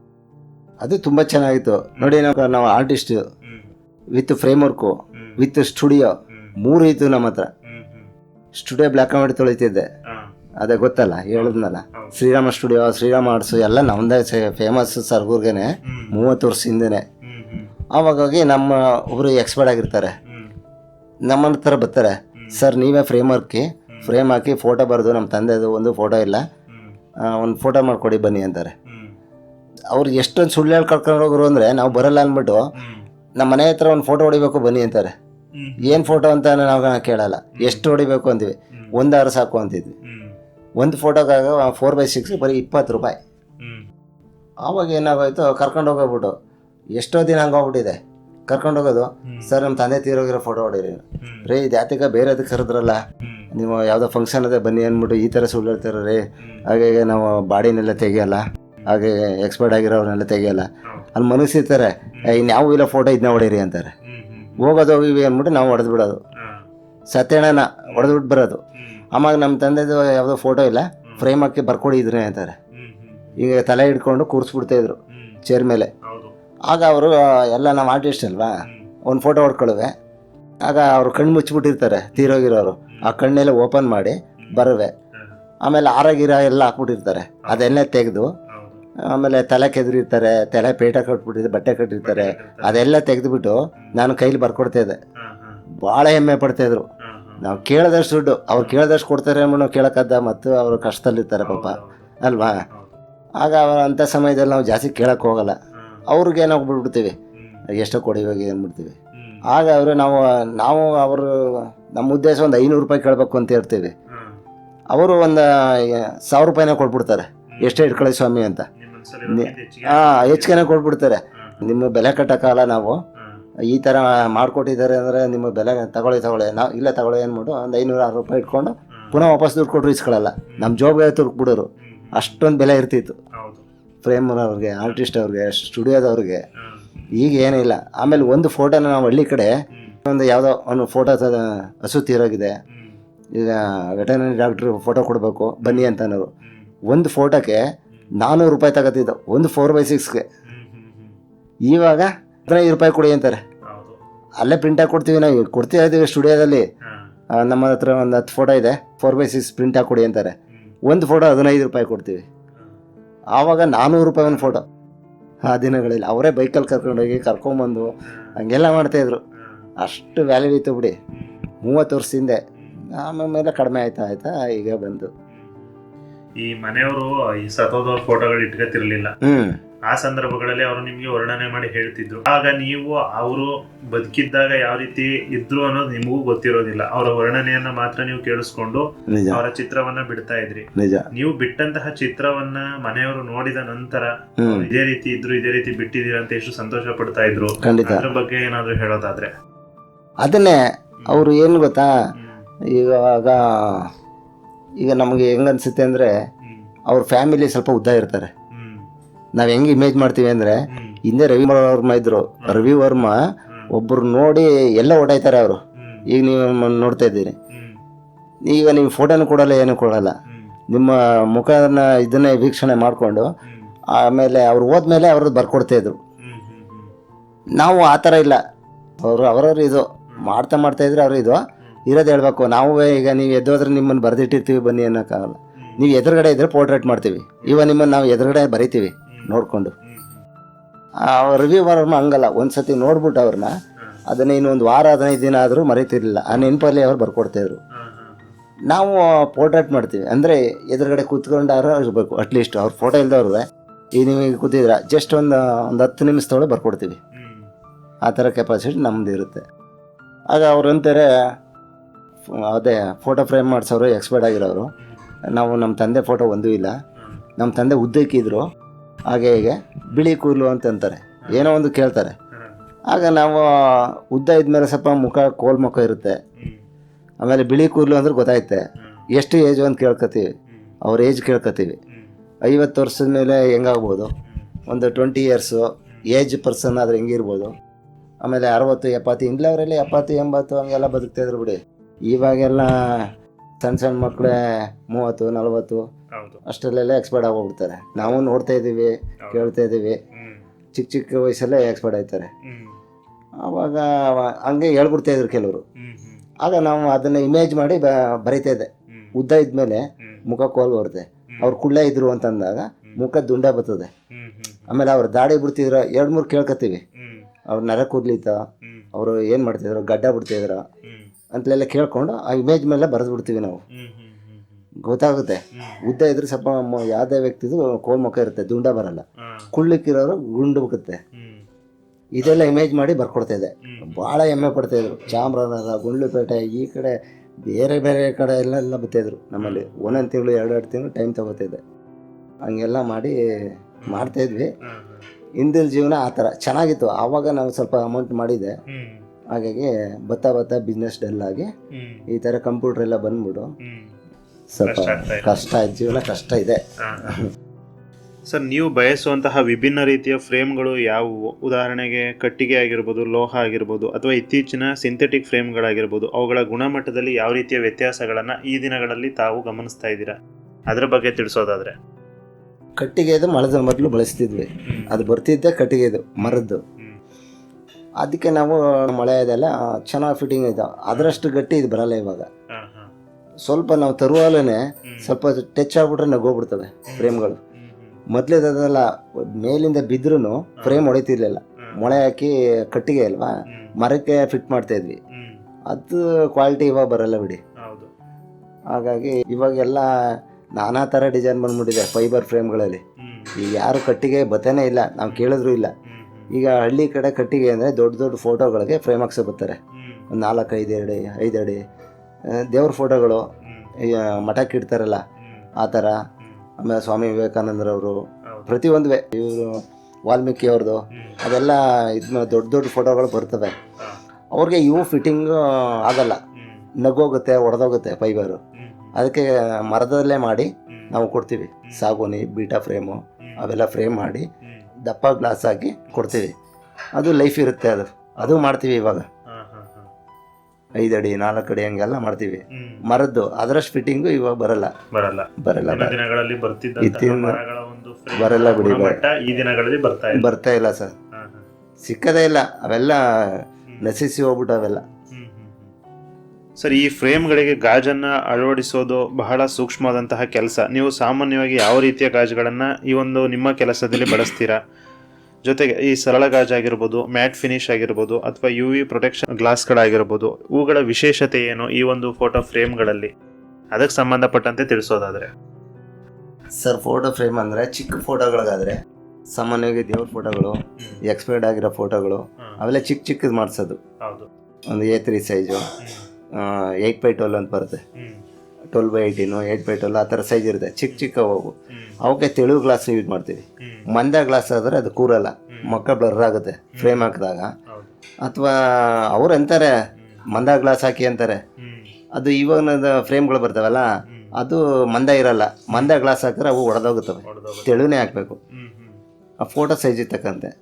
ಈಗ ದೊಡ್ಡ ಫೋಟೋ 3 ಅಡಿ 4 ಅಡಿ 5 ಅಡಿ ಹಂಗೆಲ್ಲ ಫೋಟೋ ಫ್ರೇಮ್ ಹಾಕಿಸ್ತಾರೆ. ಅವಕ್ಕೆಲ್ಲ ತೆಳು ಹಾಕಿದ್ರೆ ಪಡಾರ್ ಹೊಡೆದೋಗ್ತವೆ. ನಾವು ಫಿಟ್ ಮಾಡೆಲ್ಲ ಹೊಡೆದೋಗ್ಬಿಡ್ತವೆ, ಅವ್ರು ತಗೊಂಡೋಗೋದಿರಲಿ. ಹಾಗಾಗಿ ಅದಕ್ಕೆಲ್ಲ ಮಂದ frame, 6mm frame, 8mm frame, 12mm ಗ್ಲಾಸ್ಗಳು, ಈ ಥರ ಎಲ್ಲ ಹಾಕ್ತೀವಿ. ಗ್ಲಾಸ್ಗಳು ಆ ಥರ. ಸರ್, ಈ ಒಂದು ಕರಕುಶಲ ಕೆಲಸದಲ್ಲಿ ನೀವು ಎದುರಿಸಿದಂತಹ ದೊಡ್ಡ ಸವಾಲುಗಳು ಏನೇನು? ಜೊತೆಗೆ ಗಾಜಿನ ಸುರಕ್ಷತೆ, ಗುಣಮಟ್ಟವನ್ನು ಕಾಯ್ದುಕೊಳ್ಳುವುದು, ಜೊತೆಗೆ ಗ್ರಾಹಕರ ವಿಶಿಷ್ಟ ವಿನ್ಯಾಸದ ಬೇಡಿಕೆಗಳನ್ನು ಪೂರೈಸುವುದು ನಿಮಗೆ ಯಾವುದು ಹೆಚ್ಚು ಸವಾಲಾಗಿ ಪರಿಣಮಿಸುತ್ತೆ? ಅದರ ಬಗ್ಗೆ ತಿಳಿಸೋದಾದರೆ. ಸರ್, ಈಗ ಹೇಳ್ದನಲ್ಲ, ಗ್ಲಾಸ್ಗಳು ನಾವು ಕೇರ್ಫುಲ್ಲಾಗಿ ತರ್ತೀವಿ.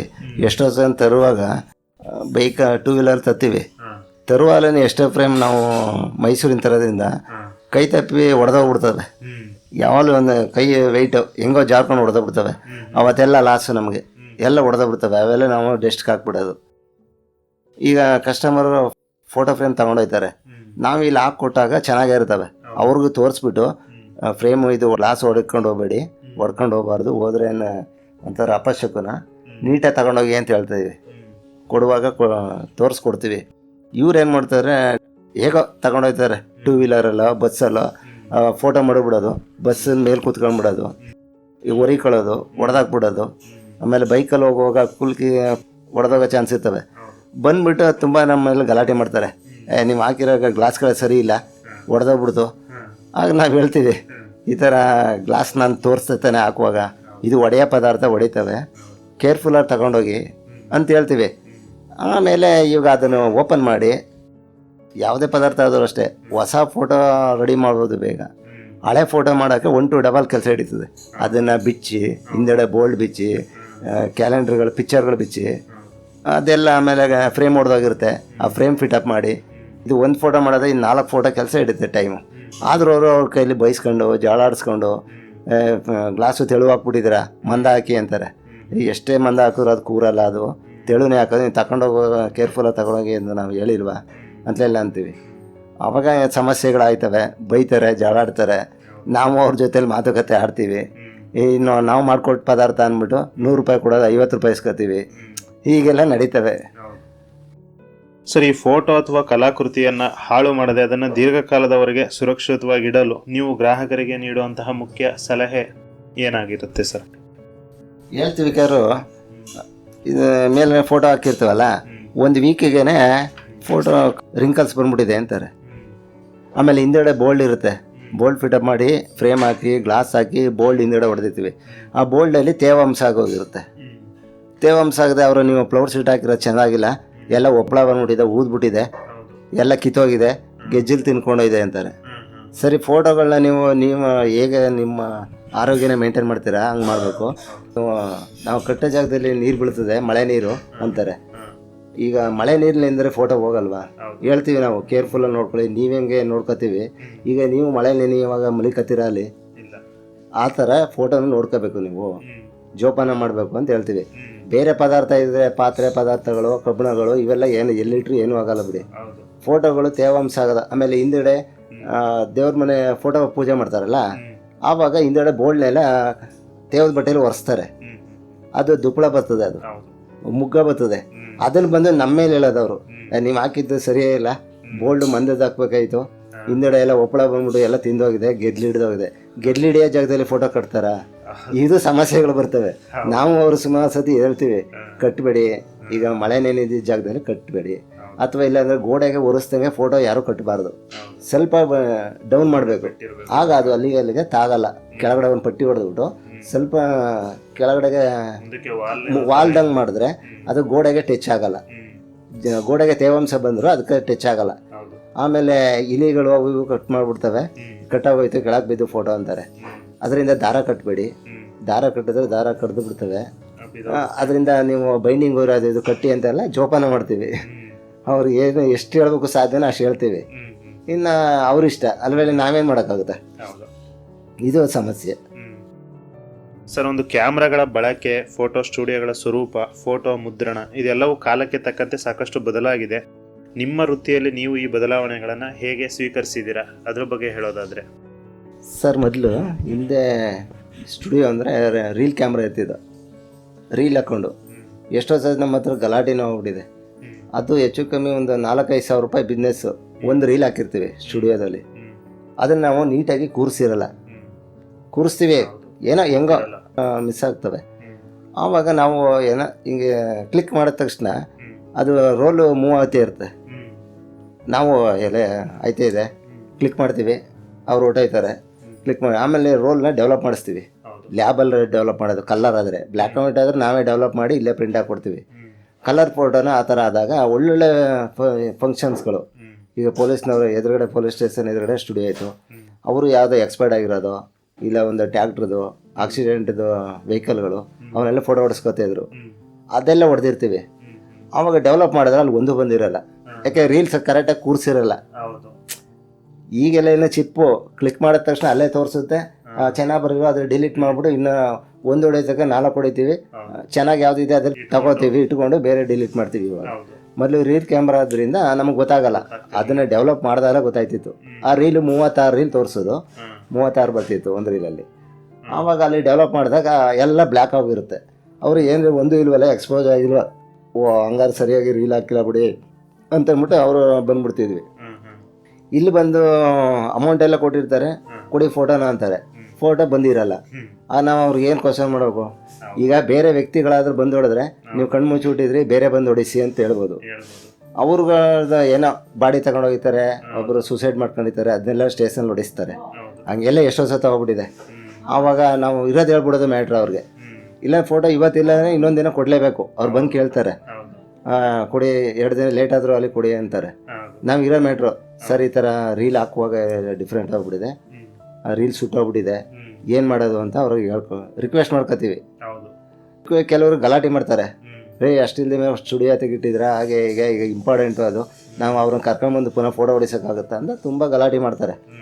ಏನು ಮಾಡೋಕ್ಕಾಗಲ್ಲ, ಹತಾಚುರಿ ಆಗೋಗಿದೆ, ಏನು ಮಾಡ್ತೀರಾ ಅಂತ ಹೇಳ್ತೀವಿ. ಆಯ್ತು ಬಿಡಿ, ಇನ್ನೇನು ಮಾಡ್ತೀರಾ ಅಂತ ಹೊರಟೋಗ್ಬಿಡೋರು ಪೊಲೀಸ್ನವರು. ಏನೋ ಒಂದು ಮಾಡ್ತೀವಿ ಬಿಡಿ ಅಂತಾರೆ.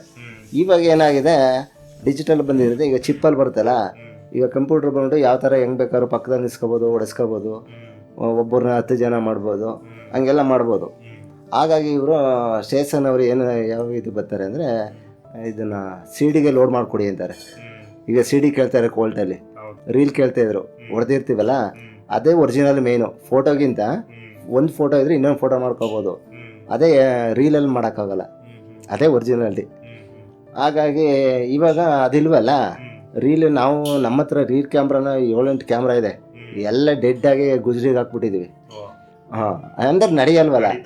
ಅಕಸ್ಮಾತ್ ರೀಲು ಬರ್ತಾ ಇಲ್ಲ, ಬೈ ಚಾನ್ಸ್ ರೀಲ್ ಬಂದ್ರೂ ಲ್ಯಾಬಲ್ಲಿ ಪ್ರಿಂಟ್ ಹಾಕಲ್ಲ, ಲ್ಯಾಬ್ ಮಿಷಿನ್ ಎಲ್ಲ ತೆಗೆದಾಕ್ಬಿಟ್ಟಿದ್ದಾರೆ ಸಿಟಿಲಿ. ಉದಾಹರಣೆ Rekha colour lab, classic colour lab, ಆಮೇಲೆ ಎಕ್ಸ್ಪ್ರೆಸ್ಸು, ಬೇಕಾದಷ್ಟು ಲ್ಯಾಬ್ಗಳಿದ್ದಾವೆ. ಅಲ್ಲೆಲ್ಲ ರೀಲ್ ಕ್ಯಾಮ್ರಾ ತೆಗೆದಾಕ್ಬಿಟ್ಟಿದ್ದಾರೆ. ರೋಲ್ ಡೆವಲಪ್ ಮಾಡೋದು, ಪ್ರಿಂಟ್ ಹಾಕೋದು ಅವೆಲ್ಲ ಒಟ್ಟಾಗಿದೆ. ಈ ಥರ ಪರಿಸ್ಥಿತಿ ಆಗಿದೆ. ಈಗ ಏನು ಮಾಡ್ತಾರೆ ಪೊಲೀಸ್ನವರು, CD ಲೋಡ್ ಮಾಡಿಕೊಟ್ರಪ್ಪ, ಪ್ರಿಂಟು ಕೊಡು, ಒರಿಜಿನಲ್ ಈಗ CD. ಆಗ ಕೋರ್ಟ್ CD ಕೇಳುತ್ತೆ. ಹಾಗಾಗಿ ತುಂಬ ಸಮಸ್ಯೆ ಆಗಿದೆ. ಅದು ಇವಾಗ ಪೊಲೀಸ್ನವರೆಲ್ಲ ಬಂದರೆ ಫೋಟೋ ತೆಗಿಸ್ತಾರೆ. ಈಗ ಆಕ್ಸಿಡೆಂಟ್ ಆಗಿರ್ತವೆ, ಟ್ಯಾಬ್ಲೆಟ್ಸ್ಗಳು ಇರ್ತವೆ, ಏನು ಗೊತ್ತಲ್ಲ, ಎಕ್ಸ್ಪರ್ಟ್ ಆಗಿರ್ತಾರೆ, ಆಮೇಲೆ ಎಲ್ಲೆಲ್ಲ ಇದಿರ್ತಾರೆ, ಪೋಸ್ಟ್ ಮಾರ್ಟಮ್ ಮಾಡ್ತಾ ಇರ್ತಾರೆ. ಅದೆಲ್ಲ ಈಗ ಫೋಟೋನು ಕೊಡಿ ವಿತ್ ಇದನ್ನು ಕೊಡಿ ಅಂತ ಹೇಳ್ತಾರೆ. ಹಾಗಾಗಿ ಇವತ್ತಿನ ಇದರಲ್ಲಿ ಹಂಗೆ ಕೊಡ್ತೀವಿ, CD ಕೊಡ್ತೀವಿ ಲೋಡ್ ಮಾಡಿ, ಪ್ರಿಂಟ್ ಫೋಟೋ ಪ್ರಿಂಟ್ ಕೊಡ್ತೀವಿ, CD ಕೊಡ್ತೀವಿ. ಅಂದರೆ ಈಗ ಇಂದಿನ ದಿನಗಳಲ್ಲಿ CD ರೂಪದಲ್ಲಿ ಏನೇ ಒಂದು ಮಾಹಿತಿ ಬೇಕಿದ್ರು ಸಹ ಅವ್ರಿಗೆ ತಲುಪಿಸ್ತಾ ಇದ್ದೀರಾ ಇವಾಗ. ಹಿಂದೆಲ್ಲ ರೀಲ್ ಇತ್ತು, ಅದೇ ಒರಿಜಿನಾಲಿಟಿ. ಅಂದರೆ ಅದರಷ್ಟು ಇವಾಗ ಏನು ಅಂದರೆ ಸಣ್ಣ ಮಕ್ಕಳನ್ನ ನೋಡಿ ಇಲ್ಲಿ ತೆಗಿತಾನೆ ಫೋಟೋನ, ಇವನಿದೆ ಇದಕ್ಕಿಂತ ಸಣ್ಣ ಮಕ್ಕಳು ತೆಗಿಬೋದು. ಒಂದು 5 ವರ್ಷ ಮಕ್ಕಳನ್ನು ಅವನು ಕೊಟ್ಟರೆ, ನೋಡಪ್ಪ ಈ ಫೋಟೋ ತೆಗಿಯಪ್ಪ ಅಂತ ಕೊಡ್ತಾರೆ. ಮೊಬೈಲ್ ಗೊತ್ತಲ್ಲ, ಮೊಬೈಲ್ ಮಕ್ಕಳು ತೆಗಿತಾರೆ. ಹಾಗೇನೆ ಈಗಿನ ಕ್ಯಾಮ್ರಾಗಳು ಅವ್ನು ಕೈ ಕೊಟ್ಬಿಟ್ಟು ಇದು ಕ್ಲಿಕ್ ಮಾಡೋ ಸಾಕು ಅಂದ್ರೆ ಮಾಡ್ತಾರೆ. ಮೊದಲು ಹಂಗಲ್ಲ, ಒಂದು ಫೋಟೋ ತೆಗಿಬೇಕಾದ್ರೆ ಭಾಳ ಎಕ್ಸ್ಪೀರಿಯೆನ್ಸ್ ಬೇಕಿತ್ತು, ಭಾಳ ಎಕ್ಸ್ಪೀರಿಯೆನ್ಸ್ ಬೇಕಾಯಿತು. ಅದನ್ನು ಒಂದು ಸ್ವಲ್ಪ ಈ ಥರ ಕ್ಯಾಮ್ರಾನ ಒಂದು ಸ್ವಲ್ಪ ಹೆಚ್ಚು ಕಮ್ಮಿ ಆಯಿತು, ತೆಗೆಯೋದು ಹೆಚ್ಚು ಕಮ್ಮಿ ಆದರೆ ಆ ಫೋಟೋನೇ ಬ್ಲರ್ರು, ಆ ವ್ಯಕ್ತಿನೇ ಕಾಣಲ್ಲ, ಮಕ್ಕಳಾಗ್ಬಿಡೋದು ಹಿಂದೆ. ಅದಕ್ಕೆ ಎಕ್ಸ್ಪೀರಿಯೆನ್ಸ್ ವರ್ಷಾನುಗಟ್ಟಲೆ ಸ್ಟುಡಿಯೋದಲ್ಲಿ ವರ್ಕ್ ಮಾಡಬೇಕು. ಮತ್ತು ಅವ್ರಿಗೆ ಹೇಳ್ಕೊಡ್ತಿರ್ಲಿಲ್ಲ. ಅಯ್ಯೋ ನಾವು ಇವನು ಹೇಳ್ಕೊಟ್ಬಿಟ್ರೆ ಇವನು ಕಲ್ತ್ಕೊಂಡ್ಬಿಡ್ತಾನೆ, ನನ್ನ ಎದುರುಗಡೆನೇ ಹಾಕಿದ್ರು ಆಗದ ಇನ್ನೊಬ್ಬನು, ಈ ಥರ ಅವರಲ್ಲಿ ಬರ್ತಿತ್ತು. ಈಗ ನಮ್ಮ ಹತ್ರ ಕೆಲಸ ಸೇರ್ಕೊತಾರೆ, ಒಂದು 3 ತಿಂಗಳಾಗ್ತದೆ, ಅವನು ಜಲ್ದಿ ಕಲಿಸ್ಬಿಟ್ರೆ ಕೆಲಸ ಕಲ್ತ್ಕೊಂಡು ಹೊಟ್ಟೈತಾನೆ ಅಂದ್ಬಿಟ್ಟು ಅವ್ರ ಹತ್ರ ಸುಮಾರು ವರ್ಷ ಕಲ್ತ್ಕೊಳ್ಳೋದು. ಅವ್ರ ಜೊತೆಲಿ ಪಳಗಿ ಮಾಡಿ ಒಳ್ಳೆ ವ್ಯಕ್ತಿ ಅನಿಸ್ಕೊಂಡಾಗ ಅಲ್ಪ ಸ್ವಲ್ಪ ಈಗ ತಮ್ಮ ಬೆಳಕಾಯಿ ಬೇಯಿಸ್ಕೊಳಕ್ಕೆ ಏನು ಮಾಡೋರು, ಈಗ ಒಂದು ಆರ್ಡ್ರಿಗೆ ಹೋಗ್ಬೇಕು, ಅವನು ಇಲ್ಲಿ ಸ್ಟುಡಿಯೋದಲ್ಲಿ ಎಕ್ಸ್ಪೋಸ್ ಮಾಡೋಕ್ಕೆ ಅವನು ಬರಲ್ಲ, ಇವ್ನಿಗೆ ಹೇಳ್ಕೊಟ್ರೆ ಎಕ್ಸ್ಪೋಸ್ ಮಾಡ್ತಾನೆ. ಇವ್ನಿಗೆ ಹೇಳ್ಕೊಡ್ದಿದ್ರೆ ನಮಗೆ ಬಿಸ್ನೆಸ್ ನಮಗೆ ಲಾಸು ಅಂದ್ಬಿಟ್ಟು ಈಗ ಅವ್ರು ಹೊರಗಡೆ ಆರ್ಡ್ರಿಗೆ ಹೋದರೆ ಅಂಗಡಿ ಸುಮ್ಮನೆ ಕೂತಿರೋಕ್ಕಾಗುತ್ತಾ, ಬಂದವ್ರು ಫೋಟೋ ತೆಗಿಬೇಕಲ್ಲ, ಅದಕ್ಕೋಸ್ಕರ ಆದರೂ ಹೇಳ್ಕೊಡ್ತಿದ್ರು ಹಿಂದೆ. ಆ ಥರ ಇತ್ತು ಹಿಂದೆ. ಈಗ ಹಂಗಲ್ಲ, ನೀ ಹೇಳ್ಕೊಳ್ತೇನ ನಾನೇ ಒಂದು ಕ್ಯಾಮ್ರಾ ತಗೋತೀನಿ, ಏನೋ ಕಲ್ತ್ಕೋತೀನಿ. ಈ ಥರ ಈ ದಿನಗಳಲ್ಲಿ ಬದಲಾಗಿದೆ. ಆ ಉದ್ದೇಶದಿಂದ ಹಿಂದೆ ವ್ಯಾಲ್ಯೂ ಇತ್ತು. ಬೈ ಹ್ಯಾಂಡು ಕರಕುಶಲ ವಿದ್ಯೆಗಳಿಗೆ ತುಂಬ ಬೆಲೆ ಇತ್ತು, ಪ್ರತಿಯೊಂದಕ್ಕೂ ಅಷ್ಟೇ. ಸರ್, ಈ ಒಂದು ಡಿಜಿಟಲ್ ಯುಗದಲ್ಲಿ ಎಲ್ಲರೂ ಸಹ ತಮ್ಮ ಫೋನ್ನಲ್ಲೇ ಫೋಟೋಗಳನ್ನ ನೋಡ್ಕೋತಾರೆ. ಈ ಪರಿಸ್ಥಿತಿಯಲ್ಲಿ ನಿಮ್ಮ ಫೋಟೋ ಅಂಗಡಿಗಳನ್ನು ಹೇಗೆ ನಿರ್ವಹಿಸ್ತಾ ಇದ್ದೀರಾ? ಉದಾಹರಣೆ, ಈಗ ಇಂದಿನ ದಿನಗಳಲ್ಲಿ ಯಾವುದಾದ್ರೂ ಫೋಟೋಗಳು ಏನಾದರೂ ಕಾರಣದಿಂದ ಹಾಳಾದರೆ ಅದನ್ನು ತಂದು ಫ್ರೇಮ್ಗಳನ್ನು ಕಟ್ಸ್ಕೊಳ್ಳೋದಾಗಿರ್ಬೋದು, ಅಥವಾ ಗಾಜುಗಳನ್ನ ಫಿಟ್ಟಿಂಗ್ ಮಾಡಿಸ್ಕೊಳ್ಳೋದಾಗಿರ್ಬೋದು, ಈ ರೀತಿ ಕೆಲಸಗಳನ್ನು ಮಾಡ್ತಿದ್ರು. ಆದರೆ ಇಂದಿನ ದಿನಗಳಲ್ಲಿ ಏನಾದರೂ ಒಂದು ಫೋಟೋ ಅಚಾತುರ್ಯದಿಂದ ಹಾಳಾದರೆ ಆ ಫೋಟೋವನ್ನು ಎಸೆದ್ಬಿಟ್ಟು ಹೊಸ ಫೋಟೋಗಳನ್ನ ತಗೊಳ್ಳೋವಂಥ ಒಂದು ಪರಿಸ್ಥಿತಿ ಈ ದಿನಗಳಲ್ಲಿ ಎದುರಾಗಿದೆ. ಇದರಿಂದಾಗಿ ಈ ಒಂದು ದಿನಗಳಲ್ಲಿ ನಿಮಗೆ ಈ ಒಂದು ಕೆಲಸದಿಂದ ಎಷ್ಟು ನಿಮ್ಮ ವ್ಯಾಪಾರಕ್ಕೆ ತೊಂದರೆಗಳಾಗ್ತಾ ಇದೆ, ಅದಕ್ಕೆ ಸಂಬಂಧಪಟ್ಟಂತೆ ಹೇಳೋದಾದರೆ? ಖಂಡಿತ ಹಿಂದೆ ಇದ್ದು ಇವಾಗಿಲ್ಲ. ಇವಾಗ ಏನಾಗಿದೆ ಅಂತಂದರೆ, ಇವಾಗ ಏನಂದರೆ ನಾವು ಫೋಟೋಕ್ಕೆ ಒಂದು ಉದಾಹರಣೆ ಒಂದು 300 ರೂಪಾಯಿ ಹೇಳ್ತೀವಿ. ಅವ್ರು ಏನು ಮಾಡ್ತಾರೆ, ಈಗ ಫ್ಯಾಮಿಲಿ ಮನೆಗಳಾದ್ರೆ ತಗೋತಾರೆ. ಹ್ಮ್ ಬ್ಯಾಚುಲರ್ಗಳು ಬೇಕಾಗಿಲ್ಲ ಅವ್ರಿಗೆ, ಹ್ಮ್ ಊರಿಂದ ಇವರು ಬರ್ತಾರೆ, ಜಾಬ್ ಮೇಲೆ ಬರ್ತಾರೆ, ಹೌದು ಅವ್ರಿಗೆ ತಗೊಂಡೋಗೋಕ್ಕೆ ಆಗಲ್ಲ. ಆಮೇಲೆ ಬೆಂಗಳೂರು ಮೈಸೂರು ದೂರಷ್ಟ ಪ್ರಯಾಣಕ್ಕೆ ತಗೊಂಡೋಗ್ಬೇಕು. ಹ್ಮ್ ಅವಾಗ ಏನು ಮಾಡ್ತಾರೆ, ನಮ್ಮನ್ನು ಫೋನ್ ಕ್ಯಾಲೆಂಡರ್ ತಗೋತಾರೆ, ಇಸ್ಕೋತಾರೆ. ಹ್ಮ್ ಅವ್ರಿಗೇನು ಯಾವ ದೇವ್ರದ್ದು ಬೇಕೋ, ವ್ಯಕ್ತಿದು ಬೇಕೋ, ಹ್ಮ್ ರಾಷ್ಟ್ರ ನಾಯಕರದ್ದು ಬೇಕೋ ಗೊತ್ತಲ್ಲ, ಆ ಥರ ತಗೊಂಡು ಅದಕ್ಕೆ ಲ್ಯಾಮಿನೇಷನ್ ಮಾಡಿಸ್ಕೋತಾರೆ. ಹ್ಮ್ ಪ್ಲಾಸ್ಟಿಕ್ಗೆ ಫೈಬರ್ ಮಾಡಿಕೊಡಿ ಅಂತಾರೆ. ಹ್ಮ್ ಹ್ಮ್ ಫೈಬರ್ ಇನ್ನು ನಮ್ಮಲ್ಲಿ ಎಷ್ಟೋ ಜನ ಗ್ಲಾಸ್ ಹೊಡೆದೋಯ್ತವೆ, ಹ್ಮ್ ಗ್ಲಾಸ್ ಬದಲಿ ಫೈಬರ್ ಕೊಡಿ ಅಂತಾರೆ. ಹ್ಮ್ ಫೈಬರ್ ಏನು ಅಂತ ಅವ್ರಿಗೆ ಗೊತ್ತಿಲ್ಲ. ಹ್ಮ್ ಅದಕ್ಕೆ ನಾವೇನು ಮಾಡ್ತೀವಿ, ಅವ್ರಿಗೆ ಅರ್ಥ ಆಗಂಗೆ ಲ್ಯಾಮಿನೇಷನ್ ಮಾಡ್ತೀವಿ. ಹ್ಮ್ ಈಗ ಒಂದು ಫೋಟೋನ ಮೇಲ್ಗಡೆ ಪೇಪರ್ ಹಾಕ್ಬಿಟ್ಟು ಈಗ ಲ್ಯಾಮಿನೇಷನ್ ಮಾಡಲ್ವಾ, ಆಧಾರ್ ಕಾರ್ಡ್ ಲ್ಯಾಮಿನೇಷನ್ ಮಾಡಲ್ವಾ, ಆ ಥರ ಮೇಲ್ಗಡೆ ಪ್ಲಾಸ್ಟಿಕ್ ಹಾಕ್ಬಿಟ್ಟು ಲ್ಯಾಮಿನೇಷನ್ ಮಾಡಿಬಿಡ್ತೀವಿ. ಲ್ಯಾಮಿನೇಷನ್ ಮಾಡಿಕೊಡ್ತೀವಿ. ಅವರು ಎಲ್ಲಿಂದ ಎಲ್ಲೋ ಬೇಕಾದ್ರೆ ತೊಗೊಂಡೋಗ್ಬೋದು. ಹೌದು ಅದಕ್ಕೆ 300 ರೂಪಾಯಿ ಆಗೋದು, ಇದು ಒಂದು 25 ರೂಪಾಯಿ ಆಗುತ್ತೆ ಅಷ್ಟೇ. ಅಷ್ಟೇನೆ. ಪಿಕ್ಚರ್ ಕ್ಯಾಲೆಂಡರ್ ಒಂದು 20 ರೂಪಾಯಿ ಆಗ್ಬೋದು, ಲ್ಯಾಮಿನೇಷನ್ ಒಂದು 10 ರೂಪಾಯಿ, 30-40 ರೂಪಾಯಿ ಮುಗಿಯುತ್ತೆ. ಹೌದು ಅವ್ರಿಗೆ ತುಂಬ ಚೀಫು ಆಯಿತು. ಹೌದು ನೋಡೋಕ್ಕೆ ಏನೋ ಗ್ಲಾಸಲ್ಲಿ ಇದ್ದರೆ ದೇವ್ರು ನೋಡ್ಬೇಕಾ, ಹೌದು ಮೇಲ್ಗಡೆ ಒಂದು ಪ್ಲಾಸ್ಟಿಕ್ ಹಾಕೋದು ನೋಡಬೇಕು. ಆ ಪ್ಲಾಸ್ಟಿಕ್ ಲ್ಯಾಮಿನೇಷನ್ ಮಾಡಿಬಿಟ್ರೆ ಮೇಲ್ಗಡೆ ಇದು ಚೋಕೆ, ಅರ್ಶಿನ ಕುಂಕುಮ ಹಚ್ತಾರೆ, ಹೂವು ಹಾಕ್ತಾರೆ, ತೀರ್ಥ ಹಾಕ್ತಾರೆ, ಎಲ್ಲಕ್ಕೂ ತುಂಬ ಅನುಕೂಲ ಆಗುತ್ತೆ. ಹೌದು ಅದನ್ನೇ ಜಾಸ್ತಿ ಜನ ಬಳಸ್ತಾ ಇದ್ದಾರೆ. ಹ್ಮ್ ನಮಗೆ 300 ರೂಪಾಯಿ ಬಿಸ್ನೆಸ್ ಬರೀ 30 ರೂಪಾಯಿ ಹೋದ್ರೆ ನಮ್ಮ ಲಾಸ್ ತಾನೆ, ಬಿಸ್ನೆಸ್ ಹೆಂಗೆ ನಡೀತದೆ? ಹೌದು ಈ ಸಮಸ್ಯೆ ಆಗಿದೆ. ಎಷ್ಟೋ ಜನ ಬರ್ತಾರೆ. ಆಮೇಲೆ ನಾವು ಅಂತೀವಿ ಅವ್ರಿಗೆ ಅಮೌಂಟ್ ಜಾಸ್ತಿ ಸಿಕ್ಬೇಕಲ್ಲ ಅಂದ್ಬಿಟ್ಟು, ರೇ ಇದೆಲ್ಲ ಮಾಡಿದ್ರೆ ಸಲ್ಲಲ್ಲ, ನೀವು ಪ್ಲಾಸ್ಟಿಕ್ ಒಂದು ದೇವ್ರ ಫೋಟೋಗೆ ಒಂದು ಪ್ಲಾಸ್ಟಿಕ್ ಹಾಕ್ಬಿಟ್ಟು ನೀವು ಪೂಜೆ ಮಾಡಿದ್ರೆ ಆಗಲ್ಲ, ಫ್ರೇಮ್ ಹಾಕ್ಸ್ಕೊಳ್ಳಿ ಅಂತ ರಿಕ್ವೆಸ್ಟ್ ಮಾಡ್ತೀವಿ. ಆಗ ಅವರು ಕೆಲವರು ಆಗ ನಮ್ಮ ಮಾತು ಕೇಳ್ತಾರೆ, ಕೆಲವರು ಓ ನೀವು ಹೇಳಿದ್ರು ಸರಿ ಅಂತಾರೆ. ಈ ಬ್ಯಾಚುಲರ್ ಹಂಗಲ್ಲ, ನಮ್ಮ ನೋಡೋಕ್ಕೊಂದು ಕಾಫಿ ಬೇಕು, ದೇವ್ರ ಫೋಟೋ ಎದ್ದ ತಕ್ಷಣ ದೇವ್ರ ಫೋಟೋ ನೋಡೋಕೆ ಒಂದು ಪಿಕ್ಚರ್ ಕೊಡಿ ಸಾಕು, ನಮಗೆ ಫ್ರೇಮ್ ಬೇಡಿ, ನಾವು ಅದನ್ನ ಇಟ್ಕೊಂಡ್ರೆ ತಗೊಂಡು ಹೋಗೋಕ್ಕೆ ಗ್ಲಾಸ್ ಹೊಡೆದೋಗುತ್ತೆ ಅಂತಾರೆ. ಇಲ್ಲಾಂದ್ರೆ ಒಂದು ಕೆಲಸ ಅದನ್ನು ಬಿಟ್ಬಿಡ್ತೀವಿ ನಾವು, ಬರೀ 30 ರೂಪಾಯಿ ಎಲ್ಲ ಆಗುತ್ತೆ, ನಮ್ಗೆ ಏನು ಸಿಗುತ್ತೆ? ನಮಗೊಂದು 5 ರೂಪಾಯಿ 10 ರೂಪಾಯಲ್ಲಿ ಇವತ್ತಿದ್ರೆ ಏನಿದೆ? ಅದಕ್ಕೆ ನಾವು ಲ್ಯಾಮಿನೇಷನ್ ಮಾಡಿಸ್ಕೊಳ್ಳಿ ಅಂತೀವಿ ಅಫಿಷಿಯಲ್ಗಳಿಗೆ. ಆಮೇಲೆ ಆ ಥರ ಬ್ಯಾಚುಲರ್ಗಳಿಗೆ ಬರ್ತಾರೆ, ಈ ಥರ ಲ್ಯಾಮಿನೇಷನ್ ಮಾಡಿಸ್ಕೊಳ್ಳಿ, ಫ್ರೇಮ್ ಹಾಕ್ಸ್ಕೊಳ್ಳಿ ಅಂತೀವಿ. ಅದು ದುಡ್ಡು ಪ್ರಶ್ನೆ ಹೋಗಲ್ಲ. ಅವರು 300 ರೂಪಾಯಿ ಹಾಕಿದ್ರೆ ಗ್ಲಾಸು, ಲ್ಯಾಮಿನೇಷನ್ ಮಾಡಿದ್ರೆ 500 ರೂಪಾಯಿ ಮಾಡಿಸ್ಕೋತಾರೆ. ಅದು ನಮ್ಮ ಬೆನಿಫಿಟು. ಈ ಥರ ಮಾಡಿಕೊಡ್ತೀವಿ ನಾವು. ಈ ಪ್ಲಾಸ್ಟಿಕ್ ಹಾಕ್ಕೊಡಿ ಅಂತ ಅಂತಾರೆ, ನಾವು ಆದಷ್ಟು ಕಂಟ್ರೋಲ್ ಮಾಡ್ತೀವಿ. ಈಗ ಸುಮ್ಮನೆ 10 ರೂಪಾಯಿ ವೇಸ್ಟ್ ಆಯ್ತಲ್ಲ ಅಂದ್ಬಿಟ್ಟು ನಮ್ಗೆ ಅದೇ ಸಾಕು, ನಮ್ಮ ಹತ್ರ ಅಮೌಂಟ್ ಇಲ್ಲ ಅನ್ನೋವ್ರಿಗೆ ಮಾಡಿಕೊಡ್ತೀವಿ.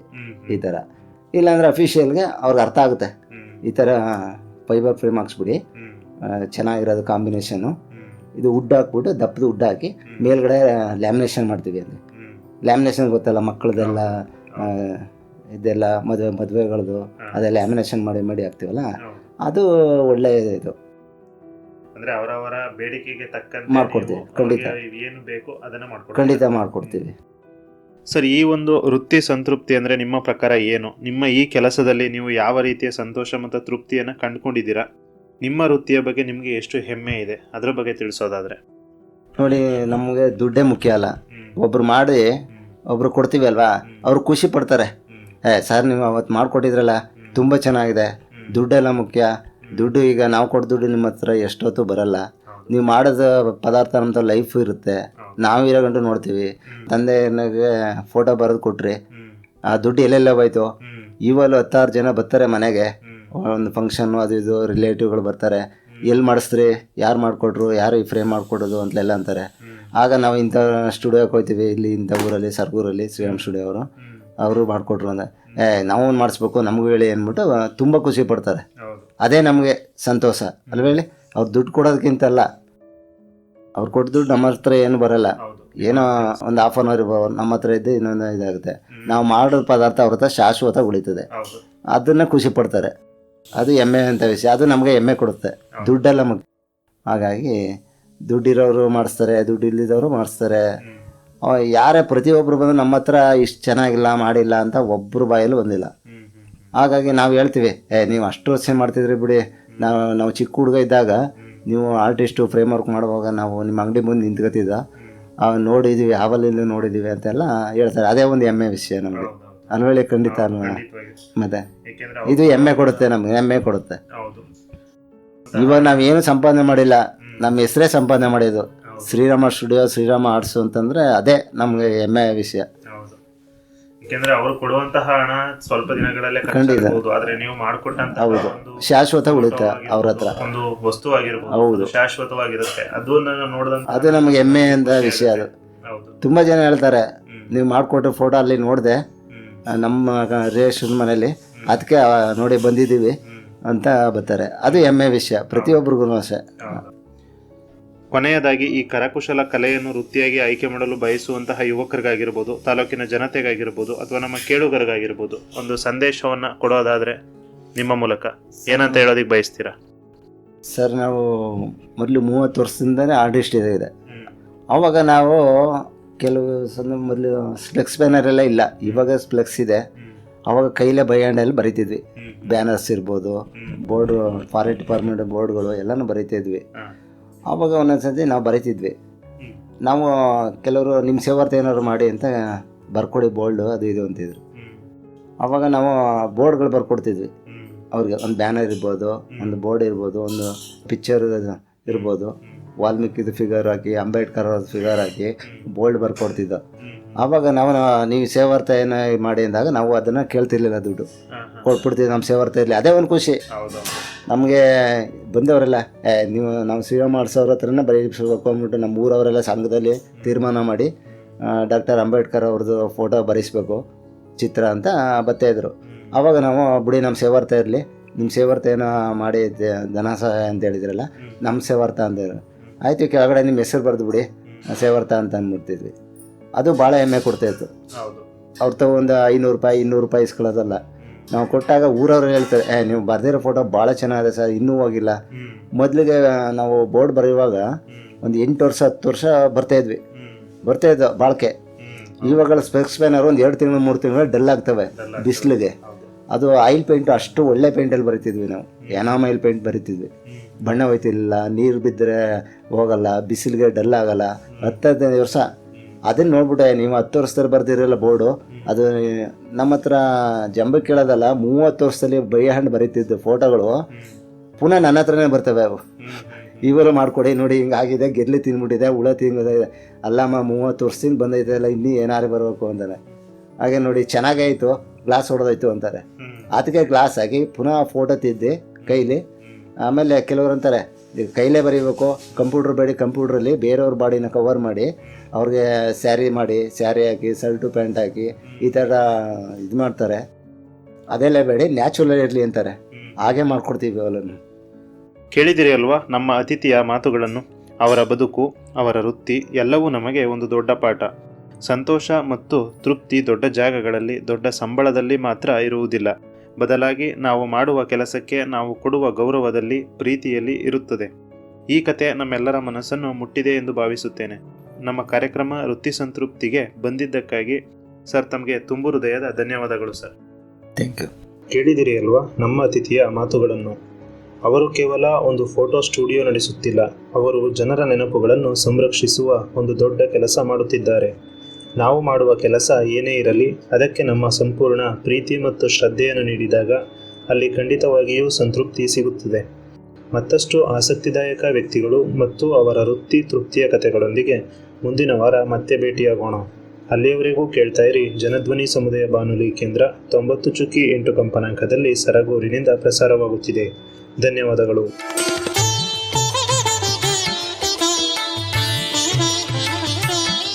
ವೃತ್ತಿ ಸಂತೃಪ್ತಿ. ಕಾಯಕವೇ ಕೈಲಾಸ. ಪ್ರತಿಯೊಂದು ಕೆಲಸಕ್ಕೂ ಅದರದೇ ಆದ ಮಹತ್ವವಿರುತ್ತದೆ. ಯಾವ ವೃತ್ತಿಯೂ ಕೀಳಲ್ಲ, ಯಾವ ವೃತ್ತಿಯೂ ಮೇಲಲ್ಲ. ವೃತ್ತಿಯನ್ನು ನಾವು ಗೌರವಿಸಿದರೆ ಅದು ನಮ್ಮನ್ನು ಬೆಳೆಸುತ್ತದೆ. ಇಲ್ಲದರ ಬಗ್ಗೆ ಚಿಂತಿಸಿ ಕೂರುವುದಕ್ಕಿಂತ ಇರುವುದರಲ್ಲಿ ತೃಪ್ತಿ ಪಡೆಯುವುದೇ ಜೀವನ. ಪ್ರತಿಯೊಬ್ಬರಿಗೂ ತಮ್ಮ ವೃತ್ತಿ ಅವರ ಜೀವನಕ್ಕೆ ಎಷ್ಟು ತೃಪ್ತಿ ನೀಡಿದೆ ಎಂಬುದನ್ನು ಅವರ ಮೂಲಕವೇ ಅನಾವರಣಗೊಳಿಸುವ ಕಾರ್ಯಕ್ರಮವೇ ವೃತ್ತಿ ಸಂತೃಪ್ತಿ. ತಪ್ಪದೇ ಕೇಳಿ ನಿಮ್ಮ ನೆಚ್ಚಿನ ಜನಧ್ವನಿ ಬಾನುಲಿಯಲ್ಲಿ.